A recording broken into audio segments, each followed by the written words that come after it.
Hey guys, what's up? What's up, guys? Welcome. You're on the Vero G Spotlight Radio Show with your host, Vero G. Yes, guys, we have a great show for you guys today. We have an amazing guest. He is our friend, dear friend, and he has a lot of things he's going to be doing and talking about the event that happened last night. I think in the Bronx. I'm mistaken. I think it's in the Bronx. The event that had a concert over there, and a couple of things he wants to talk about here on the show as well. He is the CEO of XS Energy Drinks. Mr. Sean Felder will be having here in a few minutes, so stay tuned, stay tuned. Also, guys, we see on the right there on the screen below, if you'd like to donate any contribution possible for the show, you can do so here, as you see the QR code there on the screen. Why not? Why not, right? Yes, yes, yes. So with that said, let's get into the beginning of the show. You know how we do. We get into announcements, all that other good shit. You know how we do. Also, guys, we're on live right now on Facebook Live, also on Twitch, and also on YouTube. So you're more than welcome to share, like, comment, all that said and done, and support this amazing show, each and every other week when we do so in that sense. So you guys already know. Let's get it started, everybody. So with that said, let's get into Whoa, what's going on? Hold on, guys. Sometimes you go live, things are out of your hands. Okay, got it. I was like, what am I doing? I was trying to make the screen shorter or smaller, and then sometimes it just like has a weird moment. Sometimes, it's like out of your hands. Like, what's going on here? All right, so that's it. Like I said again, let's get right into announcements on the show here. Again, chat is open now. If you guys want to have anything to talk about on the things we're going to talk about here, as breaking news, celebrity news, all that shit, you know how we do here in the show. You're more than welcome to definitely have to say on the show as well on here. And we're live, by the way, yes. So with that in mind, let's get into announcements, everybody. We got some great stuff to talk about, and spread the word, as they call it here on the show. You know what I mean? So, yes. All right, so let's get it. Let's get my friend Bob to introduce the interesting segment. Here, you're watching the Vero G Spotlight Radio Show, and it is part of the announcement segment. So definitely come check out updates and much more. Thank you, Bob. Appreciate that. All right, guys, so let's get right into announcements. I have to officially put this out there. Yes, yes, yes, yes. As you see right here in the show on the screen, that is my official new release out now single, actually. It's called Rompe Mi Corazón. If you don't know what that means in the English version, is break my heart or breaking my heart or break my heart, depending on how you see it. So it's an amazing song and produced by DH Beats Productions. And again, it's out now on all digital platforms. You guys can support it. With that in mind. So yeah, let me take that out so you can see the name of it. There you go. So again, it's called Rompe Mi Corazón. It's out now. Go support it. I will be also playing it on our music break segment on the show, so you get to hear the full extent of the song. If you haven't had a chance to go support it, you could do so now. Again, it's available on all digital platforms. You name it, you call it iTunes, I believe, Apple Music. I know YouTube Music has it. I believe Spotify and a few other places, and the list goes on. So it's out now. Go support this amazing single. And thank you for all those who've been sending me nothing but love and feedback on this amazing song and all that said and done. So again, thank you for your amazing support and all that said and done. So you guys already know. All right, so next on announcements, guys, you guys know next week you're going to hear Vero G performing live with a lot of amazing other talented artists there, females, for the 7th Nothing But Power, Women Power, if you can miss it right there. I will be performing there live next week on Saturday in the Bronx, myself, and also my amazing friend. We're performing our amazing collab, which is called No Hope. I'll be performing there live, first time on that song. So again, if you'd like to come through, it's a free event. It's open to the public. It's, they're going to have, as you see, things there, live music and other sorts of that nature. So definitely come through your family. If you'd like to, stop by and show love and support, you're more than welcome to do so on this event. As you guys see, the time is up there from noon to, I believe, 4 p.m. So again, if you're in the neighborhood, just come through. The information is up there at the Willis Avenue Community Garden, I believe. And let's make it happen. Come through and show support, people. You guys already know, yes. Also, guys, I think, also want to add here, so before I forget. Also, guys, the August issue is out now for the Vero G Spotlight magazine. Big shout out to the amazing model and burlesque performer Misty Rose Fields, who made it to the cover of this issue for this month. I am looking for submissions now. If anybody's interested to be on the magazine for a cover or the feature, or depending what you want to do on it, submissions open now. So, like I said, again, there is a deadline, but again, all submissions are open now. It could be open for anybody as an artist, or anybody that's doing things for the community, or anything that nature, or want to promote their brand. So again, you know where to find me. My Instagram is @official Vero G, or if you have me here on Facebook, you can contact me there as we speak as well. Also, guys, last but not least, on the announcement segment. Also, guys, you can check out the website we have. It's www.WhosNextNYC.com. Scratch that. www.WhosNextNYCRadio.com. And that you see, they have all types of music we play, from hip hop, pop, Latin, R&B. All you see there on the screen is what you're going to hear on the site itself. We also have a QR code on the screen if you guys can see that. So definitely go support that if you guys get a chance to. And we also have availability for radio rotation, or song rotation, as they call it. So if you'd like to have your song be put there, definitely contact us and let's make it happen. So you guys already know. Yes. You already know, people. I'm excited. So we got a lot for you guys on here. So you know how we do. We know how we do. We just try to make it easy for you guys on this show and have a great time while we're doing it. So we make the best of the situation. All right, so guys, we're going to get into the breaking news segment. There's a lot of things been happening since I've been on here. I think since last 2 weeks or something. Man, I tell you, it's been chaotic. So I'm going to get right into the breaking news segment. So let me give you some good, interesting news for you guys here on the show.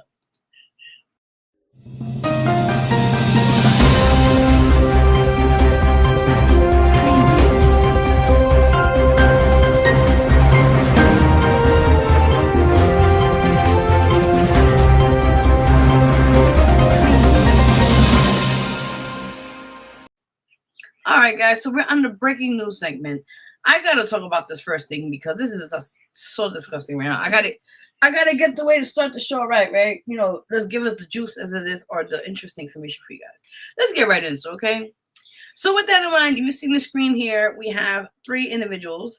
I don't know, that's the right side of my end, but anyways, the lady with the black, you see with the microphone, she is, I believe her name, if I get it correctly, is Ghislaine Maxwell. Okay, the guy in the middle, he is Jeffrey Epstein, the piece of shit we all know. He's a pedophile. And the young lady on the other end is actually an actress who finally came out after all these years. She was one of the victims of Jeffrey Epstein's sexual misconduct. I would just say that because we're on YouTube as well. So we got to be careful how we said this on the show here. So apparently she, as we speak, she actually talked about this just recently. She's actually one of Gloria Allred's, or I hope I said it right, her name. She's very well infamous, if you guys don't know her. She's a very well infamous attorney for the celebrities, for people that have situations like this, cases. I'm not going to say too much on here with that. But if you don't know who she is, just look her up. Gloria Allred, I believe, if I said her name correctly. But with that said, this young lady has come out and basically expressed her concern, if you guys can see that here, about what had happened to her. And she's finally exposing Jeffrey Epstein and the young lady there on the very corner on the show. So we're going to get into it in a bit about that. But it's just unfortunate how this been going on for years, people, years. And I don't know I can't know how to explain this, but at the same time, it's like how he got away with it until finally something got in the bud, if you know what I'm talking about, right? I'm just saying. So the actress here we see here, I have to get into the beginning before I get into her in a minute. But her name is she's an actress by the name of Alice. I'm tired. Oh my God, I'm sorry. Okay, Alice Arding. Okay, Alice Arding. She was actually former Baywatch actress. Watch Baywatch. I love that show, by the way. All right, so we're gonna get right to it in a minute. But before we do that, let's get into the nitty gritty of this case, right? So apparently, this woman here with the microphone, I just mentioned her name is Ghislaine Maxwell. As you know, she was the co-conspirator with Mr. Jeffrey Epstein. Basically, she played a huge role into scouting young ladies for him to do very nasty sexual acts. I cannot say much here because remember, YouTube. So disrespectful things to young ladies, young teens, and all that sorts in that nature. And she has a big hand into his thing, you know, at the time. So with that in mind, now let's get back to before we get into this young lady, the actress here who's coming out finally and exposing Jeffrey and her at the same time. So apparently, our president, as you guys know, President Donald Trump, there's a lot of speculations that not he, but his camp may possibly get her pardoned. Only now the shot is if she exposes the Epstein files, right? Now, meaning the people in the list and all that stuff, and she basically will, you know, to express the accountability of those who were a part of this whole thing. Now, apparently, this is just in the talks. Now, a lot of people saying that, you know, Donald Trump is now getting back on his word, like, oh, he don't care about the Epstein files, is boring. There's nothing really much to talk about, and he goes back and forth about this for a while now, as you guys know. So apparently, it states here, convicted accomplice of Jeffrey Epstein has offered to testify before Congress, but under strict conditions I was talking about right now, conditions, including immunity, according to a letter her lawyers sent to the House Oversight Committee. As reported by CNN, committee chair James Corner has subpoenaed Maxwell to testify next month. Her legal team initially planned to invoke her Fifth Amendment rights, but later said she's willing to cooperate if, quote unquote, a fair and safe path forward. Basically, she's trying to get like a jail-free card. Like, you know, oh, if you do immunity for me, basically I won't be thrown in jail for years going along with this scheme. But if you give me immunity, I get a pass, then I'll tell you everything you need to know. That's horrible. I'm sorry. What about the victims? What about those who suffered with the hands of this man and her along with that? Let's get to it, okay? All right, so let me get to back what she was saying here.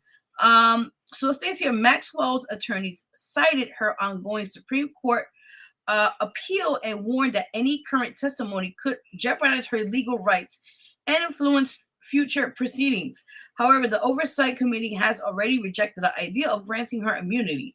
We will respond soon, but immunity is off the table. A committee spokeswoman said, Coroner said, quote unquote, I don't think many Republicans want to give immunity to someone who may have trafficked children, quote and unquote.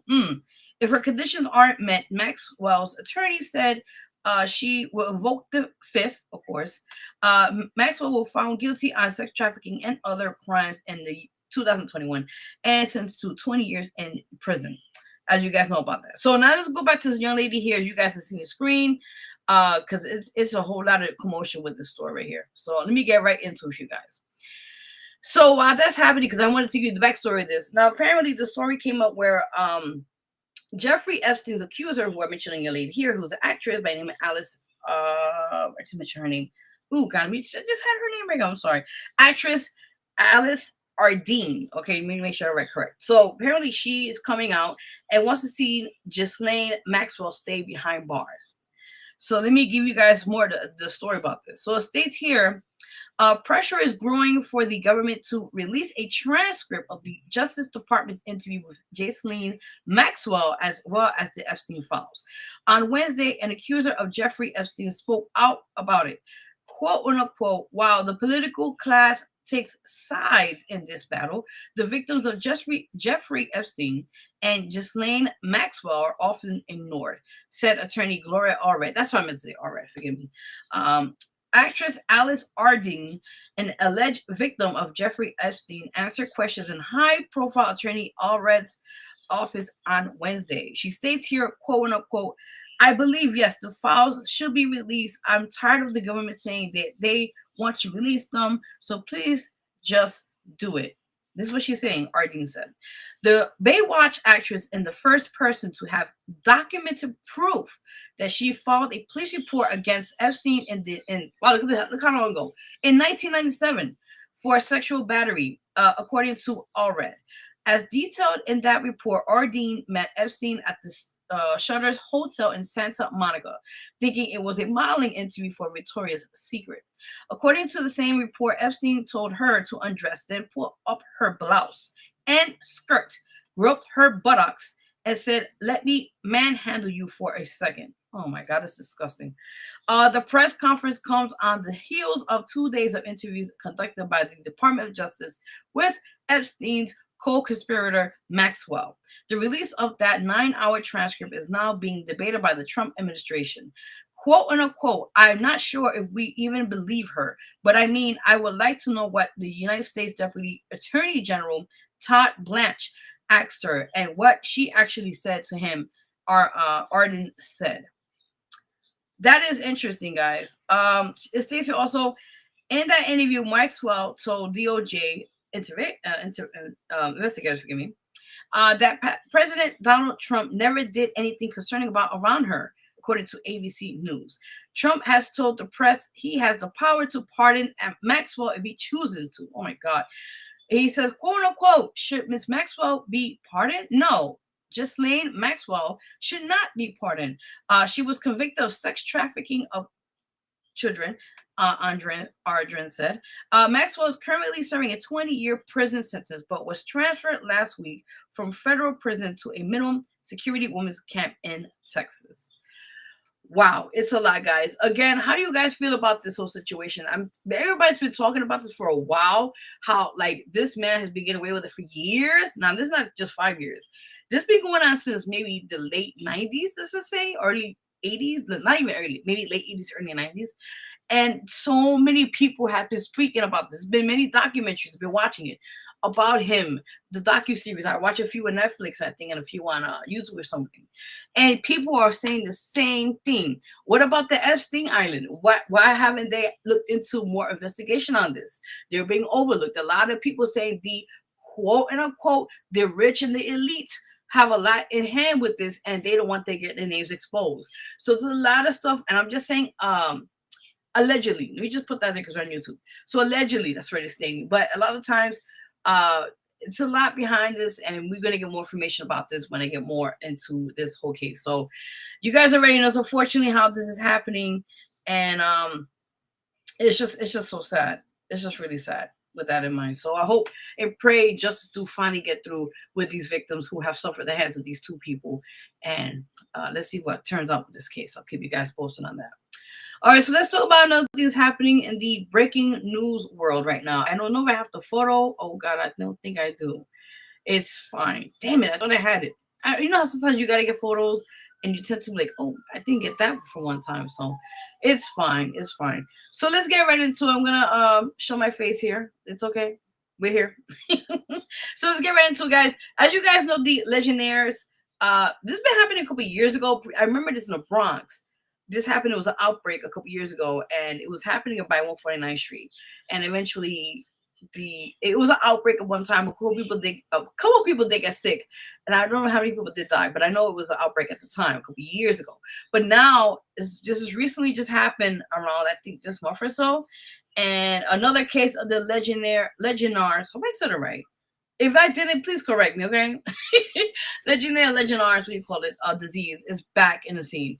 Let me just update you guys what it is before I get into the story. So it states here, Legionnaires disease, if I said it correctly, is a type of pneumonia, caused by Legionella bacteria, was I said it correctly? Typically contracted by inhaling contaminated water, vapor, not by drinking water. The disease is not spread person to person. So basically, it's like bacteria in the water and vapor, water vents, like the ACs and stuff like that. And eventually, it's if you get it, by contact, of course, it stays here. If you do get contaminated, you have to get seen right away to the hospital, as they say. So it states here also, just a couple of background to this. It's caused by the bacteria mentioned to you guys in a few minutes. It says it's also found in the water systems like cooling towers, hot tubs, and plumbing systems. So please be careful out there, everybody. The bacteria is spread through inhalation of contaminated water droplets or mist, not by drinking water. Just confirm that. The symptoms that you may have, if you do have it, include fever, cough, shortness of breath, and muscle aches, similar to other types of pneumonia. People, please be careful out there. If you do have it, go right away to the hospital and Well, that's done. Now it states here, maintaining water systems, controlling water temperature, and avoiding stagnated water can help prevent the growth and spread of Legionella. I think that's the right word I'm saying. I hope I said it correctly. Okay. So it happened apparently in Harlem, guys. This recently happened. And right now, I actually got an update number because it stated that it had 67 confirmed cases, 67 people that were contaminated with this, but now it states now it's over 80 people. So I'm just updating on that as well. So it started at August 5th, actually. This is not too long ago. This had happened of the outbreak of the laryngitis or what do you call it? You know I'm talking about, people, right? Come on. It's a long ass name. Disease. It happened in central Harlem. So right now it's happening at that whole entire region. And apparently it states here, there have been apparently 3 deaths related to this case. And as we speak right now, the New York City Health and Mental Hygiene, as you guys know, they state here the affected areas include zip codes of listen, we're gonna talk about Harlem. I'm not gonna go through the zip code numbers. I don't know. I'm not doing that. Anyway, and it states that they're advising individuals in the affected area experiencing flu-like symptoms, especially cough, fever, chills, muscle aches, or shortness of breath, to seek medical attention properly, according to the New York City Health Department. So again, people, please be careful out there. If you feel these symptoms and you feel like something's not right, just go to the hospital and get checked. There's nothing wrong by just getting yourself checked and being safe for that sense. All right, so let's go quickly on the last breaking news here. Now, this case was very, again, my condolences to the victims of this unfortunate tragedy that happened at 345 Park Avenue in New York City in downtown Manhattan. Actually, Midtown, forgive me, Midtown. This happened not too long ago, guys. If you don't know the story, I'm going to give you quickly about that. Now, this gentleman here, I hope I said it correctly. His name is Shane Tamura. I believe that's his name. This gentleman, now prior to this incident or this tragedy, I was watching recent photos, or actually not photos, forgive me, coverage of him in Las Vegas, where he seemed like he is mentally unstable. And his mother at the time was asking the Las Vegas police and people authority at the time to get him medical help, mental medical help. Let me get that correct. So he has a history. He has a history of mental health issues and also other things of that nature with violence and other things we won't talk about here. Not too much right now. All right. So as you guys know, his story is that apparently he went from Las Vegas. He actually, I think, drove down here, if I'm not mistaken, from Las Vegas to New York City, forgive me. And it was a fortunate tragedy that happened. I believe it was around the end of July, if I'm not mistaken. It just happened not too long ago. And he went to this little address, which is 345 Park Avenue, and had a huge ass rifle. We'll talk about that in a minute. And he ended up going, I believe it was the 13th floor, 33rd floor, forgive me, 33rd floor. Ended up shooting up the office, or it's actually a company called Blackstone, and ended up shooting people. A few were injured, and I think 4 have died. I think I'm not mistaken. I want to make sure I get correct stats on that. But it's unfortunate. Also, a police officer who was working as a security at the time had been shot and killed at the same time. So we're going to talk about that in a few minutes. Let me just give you guys the notes so you guys will get the full story on this whole situation. And also, you know, right now as we speak, it's a lot of people are still affected by this case. And again, our condolences to the victims right now, the families of these victims who has passed away. Our condolences to them at this time. Okay, so let me give you guys the information about this whole story when it happened and all that said and done. Okay, let me get my glasses because it's a lot. Give me a second, guys. Okay. So it states here, okay. So it states here, a man with a rifle entered a high-rise Midtown Manhattan building and opened fire, killing a police officer and 3 civilians. I was right, yeah. The gunman acted alone. Sources said he was identified as Shane Devon Tamari, who was 27 years old, from Las Vegas. Tamari is dead from a self-inflicted gunshot wound. A motive has not been determined. It was before that. The building, which I just mentioned, the address right there is 345 Park Avenue. All that's said and done. And inside this facility or the building was a few companies. Actually, was Blackstone, which I just mentioned a few minutes ago, the KPMG, and the NFL. Now, technically, they're stating there's a story behind this. It's stating that he had, I believe, brain He was one time, I guess, in we call football and that stuff back in the days, and he suffered a condition where sometimes the football players tend to have it, and it interrupts the behavior. There's a whole bunch of stuff behind it, but I'll tell you that in a minute. And he stated that because of that, he's blaming NFL, and that's the reason why. It was a lot of things behind that. And that's what they're stating supposedly, and that's why he ended up going to that facility in New York City to basically get retribution, as they call it, right? So it states here 4 people were killed in the shooting Monday evening inside the New York City office building. The gunman, who used a high-powered rifle to open fire in the Midtown Manhattan skyscraper, later died on a self-inflicted gunshot wound, police said. A New York City police officer was among those killed in the shooting, in addition to 3 other people. Officials also say a man was hospitalized in critical condition. Police have identified the shooter as suspect as Shane D. Tomorrow, 23 years old, Las Vegas, speaking Tuesday on CBS Mornings. On New York City Mayor Eric Adams, investigators recovered a note in which Tomorrow appeared to blame his own traumatic, head injury on the National Football League, which has offices in the building where the rampage took place. The tower at 345 Park Avenue contains offices for several other corporations, which I already told you which one it was. It was the KPMG and the investment company, which is called Blackstone. President Trump said in a social media post that he had been briefed on the shooting, which he called quote-unquote tragic and a senseless act of violence.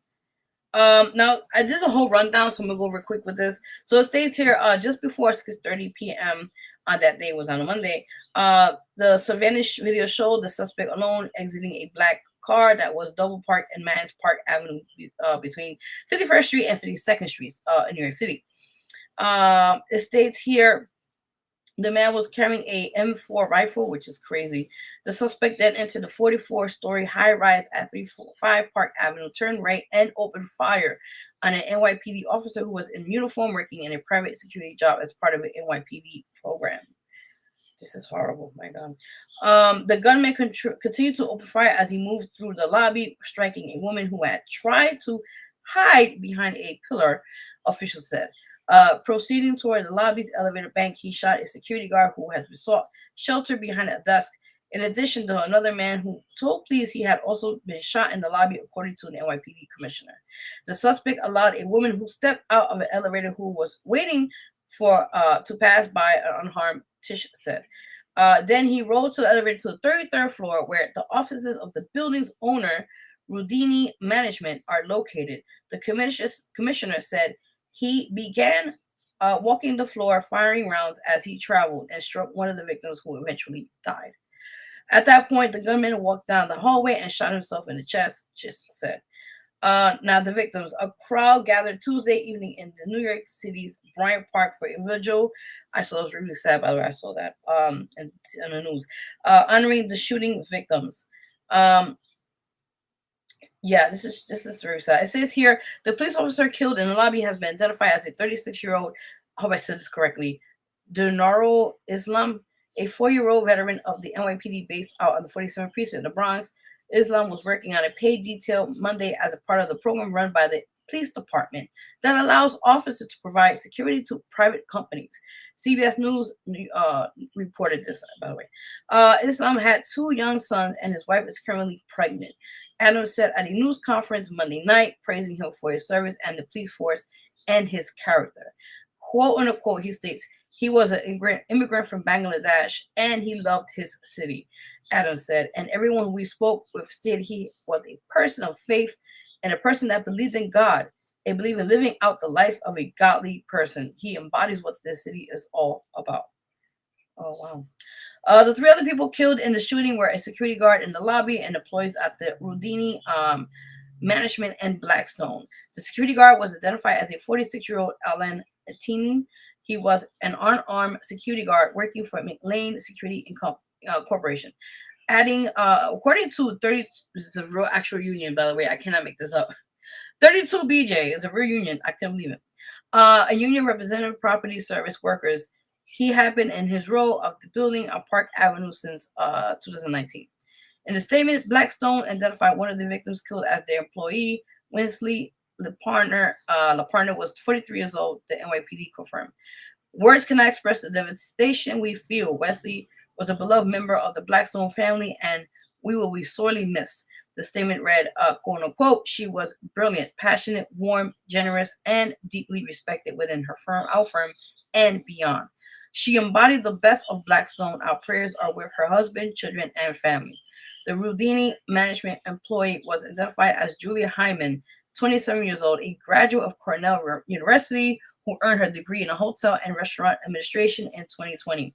According to police and the school, Michael Knopf, the president of the university, said in a statement that Hyman graduated summa cum laude. That's a really high, it's like valedictorian thing kind of going on there, but it's an honor thing.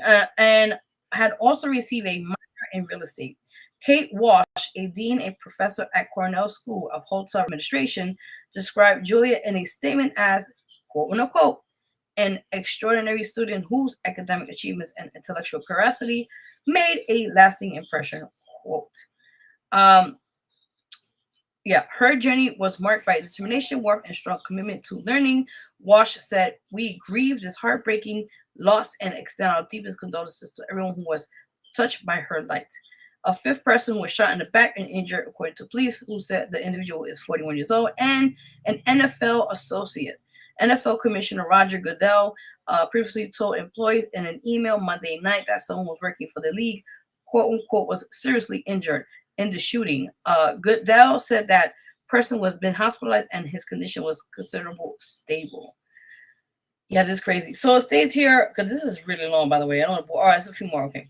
So it states that the gunman, right? So apparently it states here, Tomorrow had attempted to target the NFL offices located inside the Park Avenue Tower, but used the wrong elevator and ended up on a different floor, Adams said. All right, so it states that CBS News obtained images of a note found in the gunman's wallet that suggested that he thought he had CTE, which is also known, I told you about that. It's a chronic traumatic encephalopathy. It's a brain disease that caused by repeated trauma to the head. Quote unquote, study by brain, please. The note read, I'm sorry. He also appeared to accuse the NFL on hiding the dangers of CTE. Tomorrow was not affiliated with the NFL. Local media coverage in Santa Clara and Clarita in California in 2014 appears to show he played high school football. He had a documented mental health history. I told you guys about that before I saw about the story. According to law enforcement in Las Vegas, he worked at an overnight security shift at the Horseshoe Casino in Las Vegas, and NYPD spokesperson said he was last slated to work on Sunday when he failed to show up. Tish said Monday night that the gunman had driven across the country before arriving to New York City, traversing Colorado, Nebraska, and Iowa on Sunday, and New Jersey on Monday. Investigators found that his vehicle, the BMW he was seen exiting on Park Avenue, passed through Columbia, New Jersey at 4:24 p.m. on Monday afternoon. That car was registered to Tomorrow, according to the police commissioner. When officers searched the vehicle, they discovered a rifle case with rounds and a loaded revolver, ammunition, and magazines, a backpack, and medication prescribed to the gunman. Tish said no explosives were found. The gunman purchased the rifle used in the shooting from a supervisor at the casino where he worked at, an NYPD spokesperson said. The supervisor has cooperated with investigators and said that he purchased the gun legally. The spokesperson said it wasn't immediately clear if the state to Tamara was legal, but the other individual has not been arrested or charged as of Wednesday. The shooter purchased the handgun found in his car legally with a concealed carry permit from a gun store in Las Vegas, the NYPD said. NYPD detectives in Las Vegas executed a search warrant at the gunman's studio apartment. They found another note in which the gunman apologized to his mother, according to NYPD spokesperson. Just crazy. Wow. Yeah, so it just states here it's more to the story, but just to sum this whole thing up, right now, as you guys know, not to get too political in this show right now with this whole story about the gunman and that, but pretty much Eric Adams is taking the initiative, as you know, because it's his re-election now. You know, you guys know they're re-electing this year, well, for next year, actually, for mayor of New Year's, 2025. And as you guys know, Eric Adams is running for the Independent Party. So it's funny how, not to kind of put it that way, but this situation, as you know, he's been mayor for a while, right? Mm-hmm. And public safety is really crucial This is a very prime example why we need public safety more than anything. And he's now stepping it up now because of this tragedy. He is using it in his re-election campaign. Like, yeah, we need to have more people get involved now. We need to have the spiritual people involved. The police needs to be involved. And I'm like, wait a minute. So it had to take a tragedy to now step up the game of public safety for New Yorkers out here. This guy was walking in the middle of daylight, broad daylight, walking with his big rifle. Nobody saw him. There was no security. Like, this is what I'm talking about.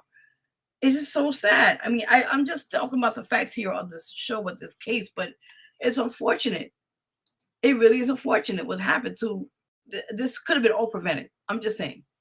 But that was it for breaking news. I just had to say my POV, as they call it here on the show, with that in mind. So we're going to get into all the segments that are on the show. But we have our amazing guest here right now. Let's get him on here. Give me 1 second.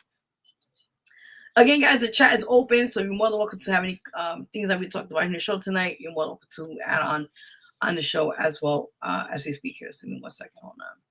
So again, I'm honored to have him on the show. He's a loyal friend of ours and a great person, and he's the CEO of XS Energy Drinks. He's an amazing person. We got a lot to talk about, so I can't wait to have him on here. He goes by the name of Sean Felder. Let's get him on the show. Welcome. How are you? Hey, Veronica, how you doing? How's everything? They're good. They're good. How you doing? A little tired. You know, I went to Orchard Beach yesterday with a friend of mine. They had the Rise Up New York concert series with Mayor Adams with the free concerts. I've been to some amazing shows. Last Saturday, I went to the one in Harlem at 125th. A little hectic, you know, with the crowd control, but it was great. Johnny Gill performed. He got the keys to the city, and I believe a lot of people performed, like Chubb Rock, Jeff Red, you know, the old school, Crystal Waters, Big Daddy Kane, who's excellent. He got an award, Proclamation Award, which is about time. So, you know, celebration of our R&B and hip hop history. Oh, by the way, if y'all realize, hip hop will be 52 August 11th. For a happy birthday to hip hop. So I hope everybody celebrate the culture this weekend. Yeah, 52 years old Hip Hop Monday. Ain't that something? That's awesome. August 11th. Yeah. So for you youngins, learn your history and the legacy of the hip hop culture started 1520 Citric Avenue by the name of Kool Herc. Y'all know who DJ Kool Herc is? Look him up. And he just won an award during the 50 years hip hop, inducted to the Rock and Roll Hall of Fame. But yeah, yesterday was crazy. Orchard Beach. They had a combination of the old and new school hip hop. They had the headlines was Rakim, EPMD, and Ace Boogie. And I tell you, Veronica, it was crazy. Over 20,000 people, free. Got a little hectic at times with the youngins. Yeah. But you know, as I get older, I looked at them how they relate when we were young. You know, 15, 16, crazy, going over the hip hop legends, and a lot of the old heads performed. Of course, old school won again, and the youngins was feeling Rakim and EPMD, Veronica. Oh my God! They were nodding and bopping. Yeah, they were like, "Oh, gee, I like Rakim," you know. So God MC, EPMD, yeah. Joe Ski Love performed, and Audio 2, no Milk is chilling. He's chilling. Awesome.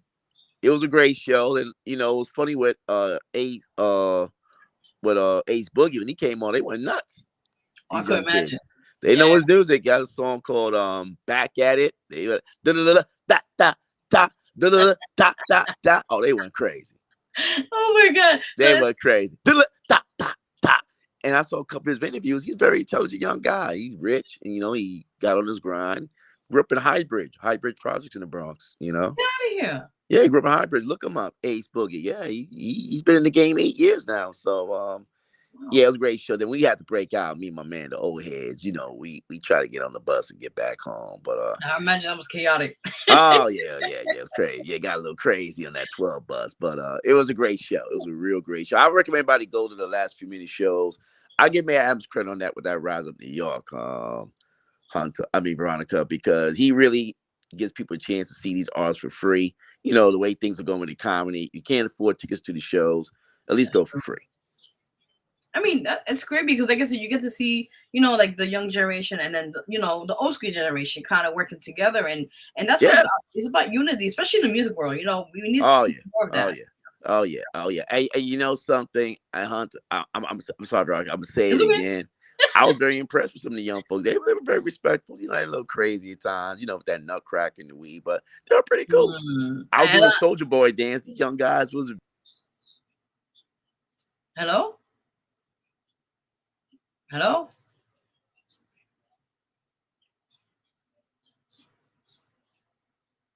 Okay, we're gonna have to take.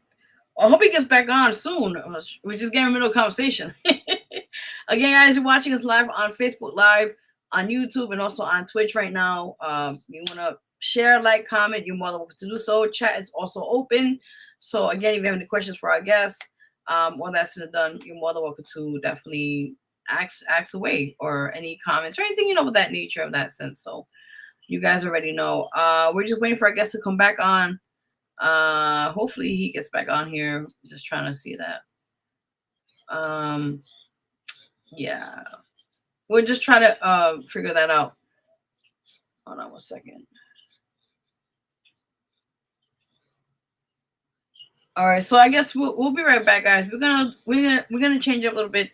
Might as well play my song while we take a break, while he gets back on the show, and we'll be right back. That's right. So with that said, we're gonna take a quick break while we get back on the show, and just get things going. So again, you can check out my new song.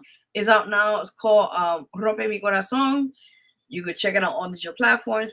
Support it if you guys get a chance to. Well, it's said and done. And let's make it happen. You already know. So guys, we'll be right back. You're watching the Vero G Spotlight Radio Show with your host, Vero G, and our amazing guest, Sean Felder, who was the CEO for Excess Energy Drinks. We'll be right back, guys. Yes.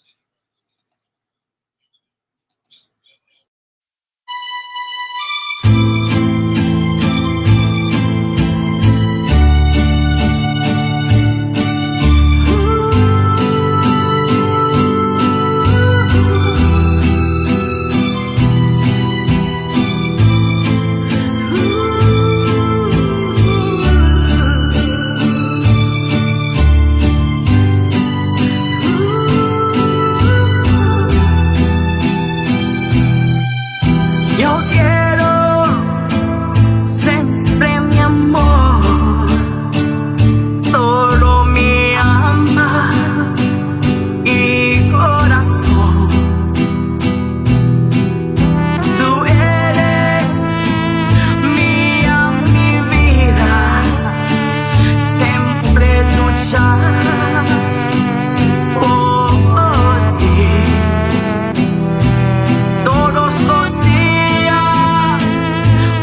All right, guys, welcome back. Hey, Sean, I just had to take a break. I know what's going on with the phone thing.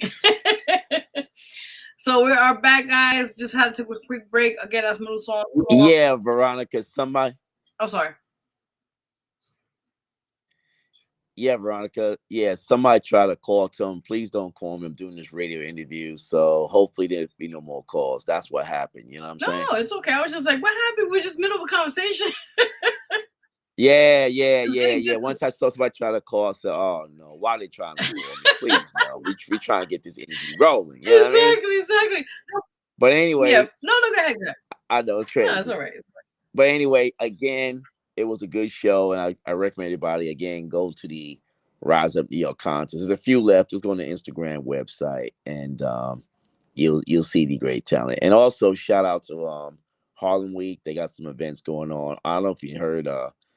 There was a passing of Lloyd Williams, the CEO of Harlem Chamber of Commerce. Rest in peace. He passed away. I heard this Tuesday. He was 80 years old. He's been doing Harlem Week for years. Yeah, you can look him up on social media. I met him, I'll never forget, back in 2010. I was doing volunteer work for Harlem Week. A guy named Winston Machete, good guy. He's like one of the presidents. I was doing volunteer work at that time, Hunter. You know, they had me do stagehands work, help the stagehands up equipment on the stages for the shows during Harlem Week. So that was pretty cool, you know. Oh man, that's so you got a chance to And behind the scenes in that. right behind the scenes, yeah, I see all the celebrities perform and stuff like that. And I'll never forget, we had a little get together after party when it was all over. The volunteers, big private party.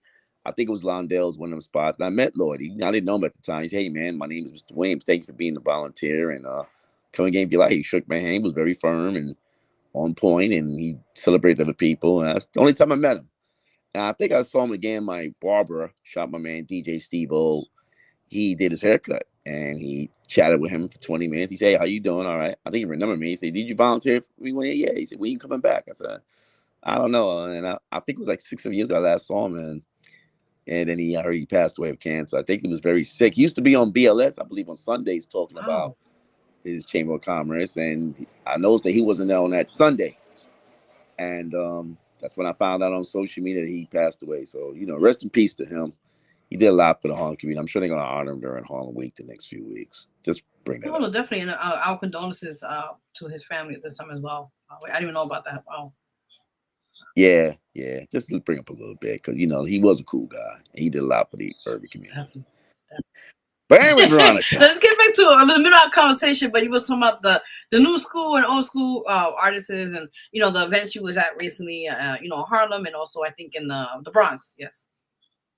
Yeah. Again, with that concert, it was trying to bridge the old and new school. And, you know, it was interesting. You know, the new school was vibing to the old school. And, you know, we old heads was vibing to the youngers like Ace Boogie. You know, I was very impressed. So maybe in the future, who knows? They may get some more new school artists to perform and hopefully get those old heads involved and get the youngers involved. And that's it. But I want to bring something up real quick for the young girls. You know, what is this with this bonnet thing they wear in their head? What is that supposed to be? What was that? What you said?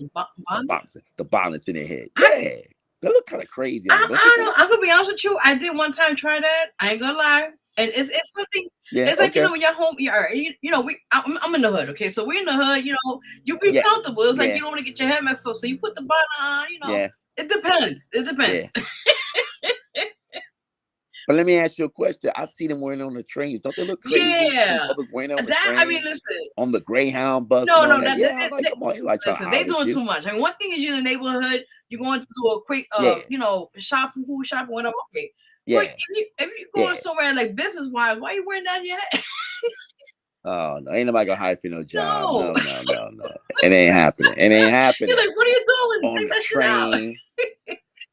Going to a cultural event. Come on, I ain't gonna mind trying to holler at you in that thing on your head. Listen, you just made me laugh because I a couple of months ago, right? You know, former Governor Cuomo, he was, you know, he's running for mayor as well. But just a quick side note, there was a photo of him, and I couldn't stop laughing. He went to like a Hindu kind of gathering or something at a mosque. Yeah.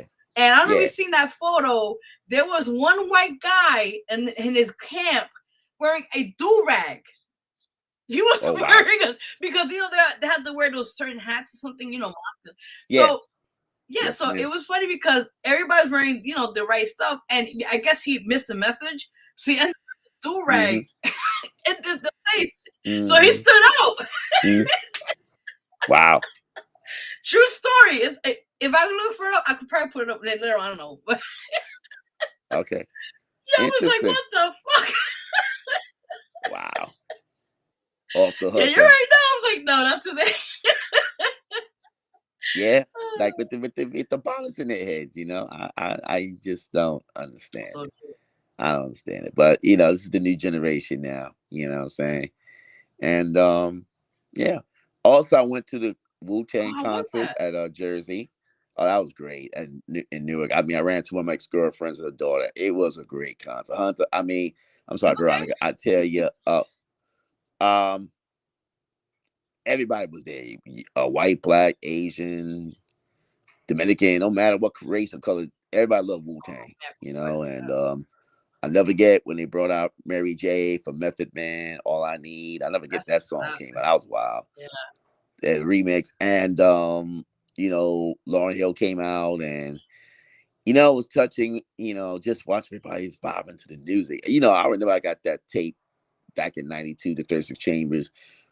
We all knew who was gonna make it. We know how big they was gonna make it. After that album dropped, and it was like, can you do it again? I'll never forget when they did Triumph Damn. and that big video came out. I was like, damn, I knew they were going to take it to the next level. And watching them perform that song that night, it gave me back memories. Like, damn, that was such a powerful song. Triumph, Papalology. So yeah, Inspector Deck set it off with that verse. I was like, damn, that verse was kind of powerful. And I remember they was at the Apollo when they did that song. They went nuts at the Damn. Apollo.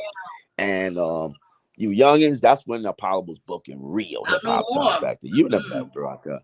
Now them all, yeah. When Wu Tang was on it, I knew they were on their way. They were on their way, and so that was memories of that song. And you'll see him again. I don't think that's the last we've seen of Wu Tang. I know Raekwon dropped his new album, and Ghostface will drop his promoting. You'll see Wu Tang again. I would be surprised to see him back in Vegas, or maybe next year if they get nominated for the Rock and Roll Hall of Fame. You'll see them Oh perform. yeah, So yeah, I don't think that's the last we've seen of Wu Tang. But I know they did a great run at that tour. Great definitely. run. And talking about that, I know Method Man. He's been doing more acting. With Empire. Yeah, Power. yeah. Power. I think is Power. Power, yeah, Power. He played the crooked Yeah, lawyer. and I'm like, Hmm. he's been really good. He took a break from music for a little while, Yes, and his acting chops. yes. I'm telling you, I commend him. He's really transitioned a lot. Yeah.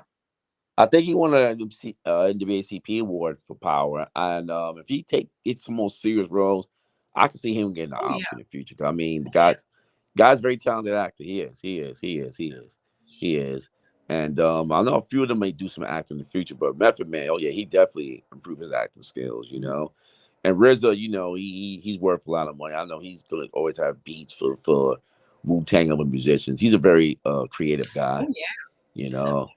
Um, there was rumors with Raekwon, the chef. He always going into news. Like, I think he had his own business that he wants to do his own version of the Wu Tang story. He said in his past interviews he wasn't impressed with the Hulu I series of the saw Wu that. Tang series. Yeah. Yeah, but you know what? I liked it. I don't know if you've seen it. I liked it. How the guy that played with Quan back in the days when he was a big time drug dealer, that him and Ghostface never got along until they met with RZA to get the group going. If you've seen parts of that show, the Wu Tang series, I was impressed. Especially Yeah. David East that played Method Man. He really played To Method the Man to the T. T. He looked just like him. That's the Yeah, to crazy the thing. T. Like Just like him, the yeah. With the personality. big old afro and everything looking crazy. Yes. Yeah. And Yeah. And the guy that wow. played Ghostface, he looked a little bit like him too. Yeah. No, they did pretty well Yeah, so casting. They really did a good job on that. they Yeah. did. They did. I hope they bring it back. Well, who knows? I don't know, but I think for the most part, I watched the whole thing from the very beginning to the end, and Yes, I did. the whole story. It's Hmm. amazing how they really came from the gutter of Staten Island and to And got yeah, and rich. they went through hell with labels, and it was so much going on. Yeah. But then to see the triumph, as you said, Yeah. that they overcame poverty and Triumph. they blew up. Yeah. Yeah. Yeah, they blew. And you know what? I did that documentary on my YouTube, Sean Felder Exposure on Wu Tang with Nick, if you Yes. remember.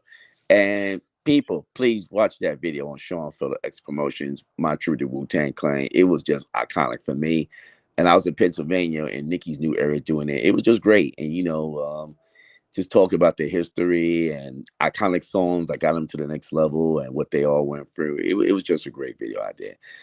Speaking of that, Mickey and I have different schedules. We will do some more. There's rumors we may get together in a few weeks to do on Dr. Dre.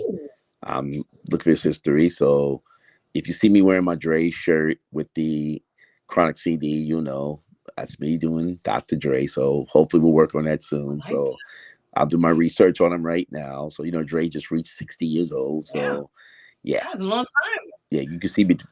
Yeah, Dr. Dre been through a lot too now. Andre Young. Yeah. He has another story with that one. When I saw that Michelet thing on Lifetime, I was like crying because it was just like she went through a lot with him. I mean, like I said, I'm not here to bash him. Yeah, they say he was a woman beater. They say he was a woman beater. It was a lot. I was like, oh my god, but that was crazy. Yeah, that was crazy. Yeah. And you can't take away his history in the music game. So and I went to the LL Rock the Bells concert, so that was great in Jersey. LL did his thing. He had all the legends there, and I was impressed with him and his Rock the Bells. He owns Rock the Bells. If people don't know his history, he really took that to the next level. I like that Rock the Bells. Yeah, and he got everybody involved and got them some money in their pocket. So I guess as long as he's around, he's gonna do Rock the Bells. I know his cruise is sold out. You can't even get on his cruise, so it's in demand. Wow. But if y'all never been to a Rock the Bells concert, check it out. So who knows where he's gonna have it next year? I know he had it in Queens the first 2 years. He didn't do it last year due to his album release, The Force, and now he did it in Jersey. Yeah, it was just great. Great show. Do you know that he also, I think he has a hip hop thing coming up. It's a docufilm. I think so. He talked about that. Yeah, it's about the history of where were you when hip hop started. Yeah, he interviewed a few people like Dougie Fresh, I think, and a few others talking about where were you and how hip hop started stuff. Yeah, I'll need to look into that. And it's just iconic, like LL. So hopefully people and the young folks look into that too. Oh yeah, you can see the history of how hip hop started. Yeah. And I'm like, but speaking of hip hop being 52, are you have any iconic moments of the culture of where it is today? Oh my God. Any special moments in your life? Honestly, let me tell you, from growing up hearing hip hop as a kid even to now, I think it really had played an influential part of my life. Hearing it from Salt and Pepper. I mean, the list goes on. I mean, TLC was kind of hip hop, was more like it was mixed, hip hop R&B. But hip hop R&B. Right. But I think for the most part, it really played a lot of my life and things I went through in the past, and it made me really appreciate it in general. Yeah.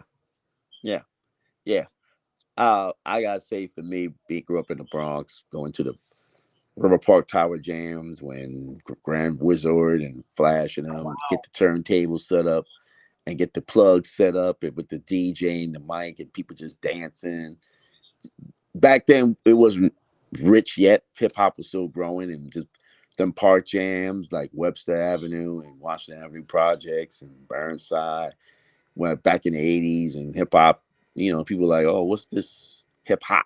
You know what I mean? I remember watching it on Soul Train and American Bandstand had LL or Run DMC and Public Enemy and Video City Music Box. Rock McDaniel, shout out to him. I started watching all the hip hop legends like Boogie Down Productions, Sonic, Cold Crush Brothers, the Treacherous Three, the Jazzy Sensation, Malcolm McCarran. Remember them Buffalo Gals? We went way back. Mantronics, youngins, these are legends now, so take note. Mantronics with Fresh is the Word. Oh man, it was just great moments. And then of course the 90s with the gangster rap and the Wu-Tang and Nas and Mobb Deep and Bad Boy and Death Row. Speaking of that, I don't know if you remember, the Source August 4th just had the 30th anniversary of their award show. Yeah, that's crazy. 30 years. Ain't that's a long time. 30 years. Yeah, I remember watching that show back then, and I was like 27. I'm 57 now, and Dre and Lover was on one of the hosts of the show, and of course, unfortunately, there was the tension with the East and the West. That's infamous. Yeah. Yeah. And Raekwon was talking on Vlog TV saying that Wu-Tang almost stepped to Suge Knight. If they had mentioned anything, they said if Suge had mentioned anything about Wu-Tang, they were gonna step to him and say, "Yo, what you mean Wu-Tang involved? We got nothing to do with that." That's crazy. Yeah, it was a lot of back and forth going on at that time in the 90s, and Yeah, yeah. And unfortunately, some say if Tupac was there, remember he was locked up at the time, it could have got really worse. Oh yeah, you already know. Or that beef Biggie and him Yeah, at with Biggie, yeah. They say could have got really ugly if Tupac wasn't there, but thankfully he wasn't there. He was locked up at the time, but it really caused all the tensions, and unfortunately, we saw what happened with Big and Pac, their demise, unfortunately, and it was just crazy. Anybody who got a Source magazine from that era, save it. I got a couple of magazines. I'm looking at my wall right now. I got the front cover with one with Lil Kim and Foxy oh my Brown. God, wow.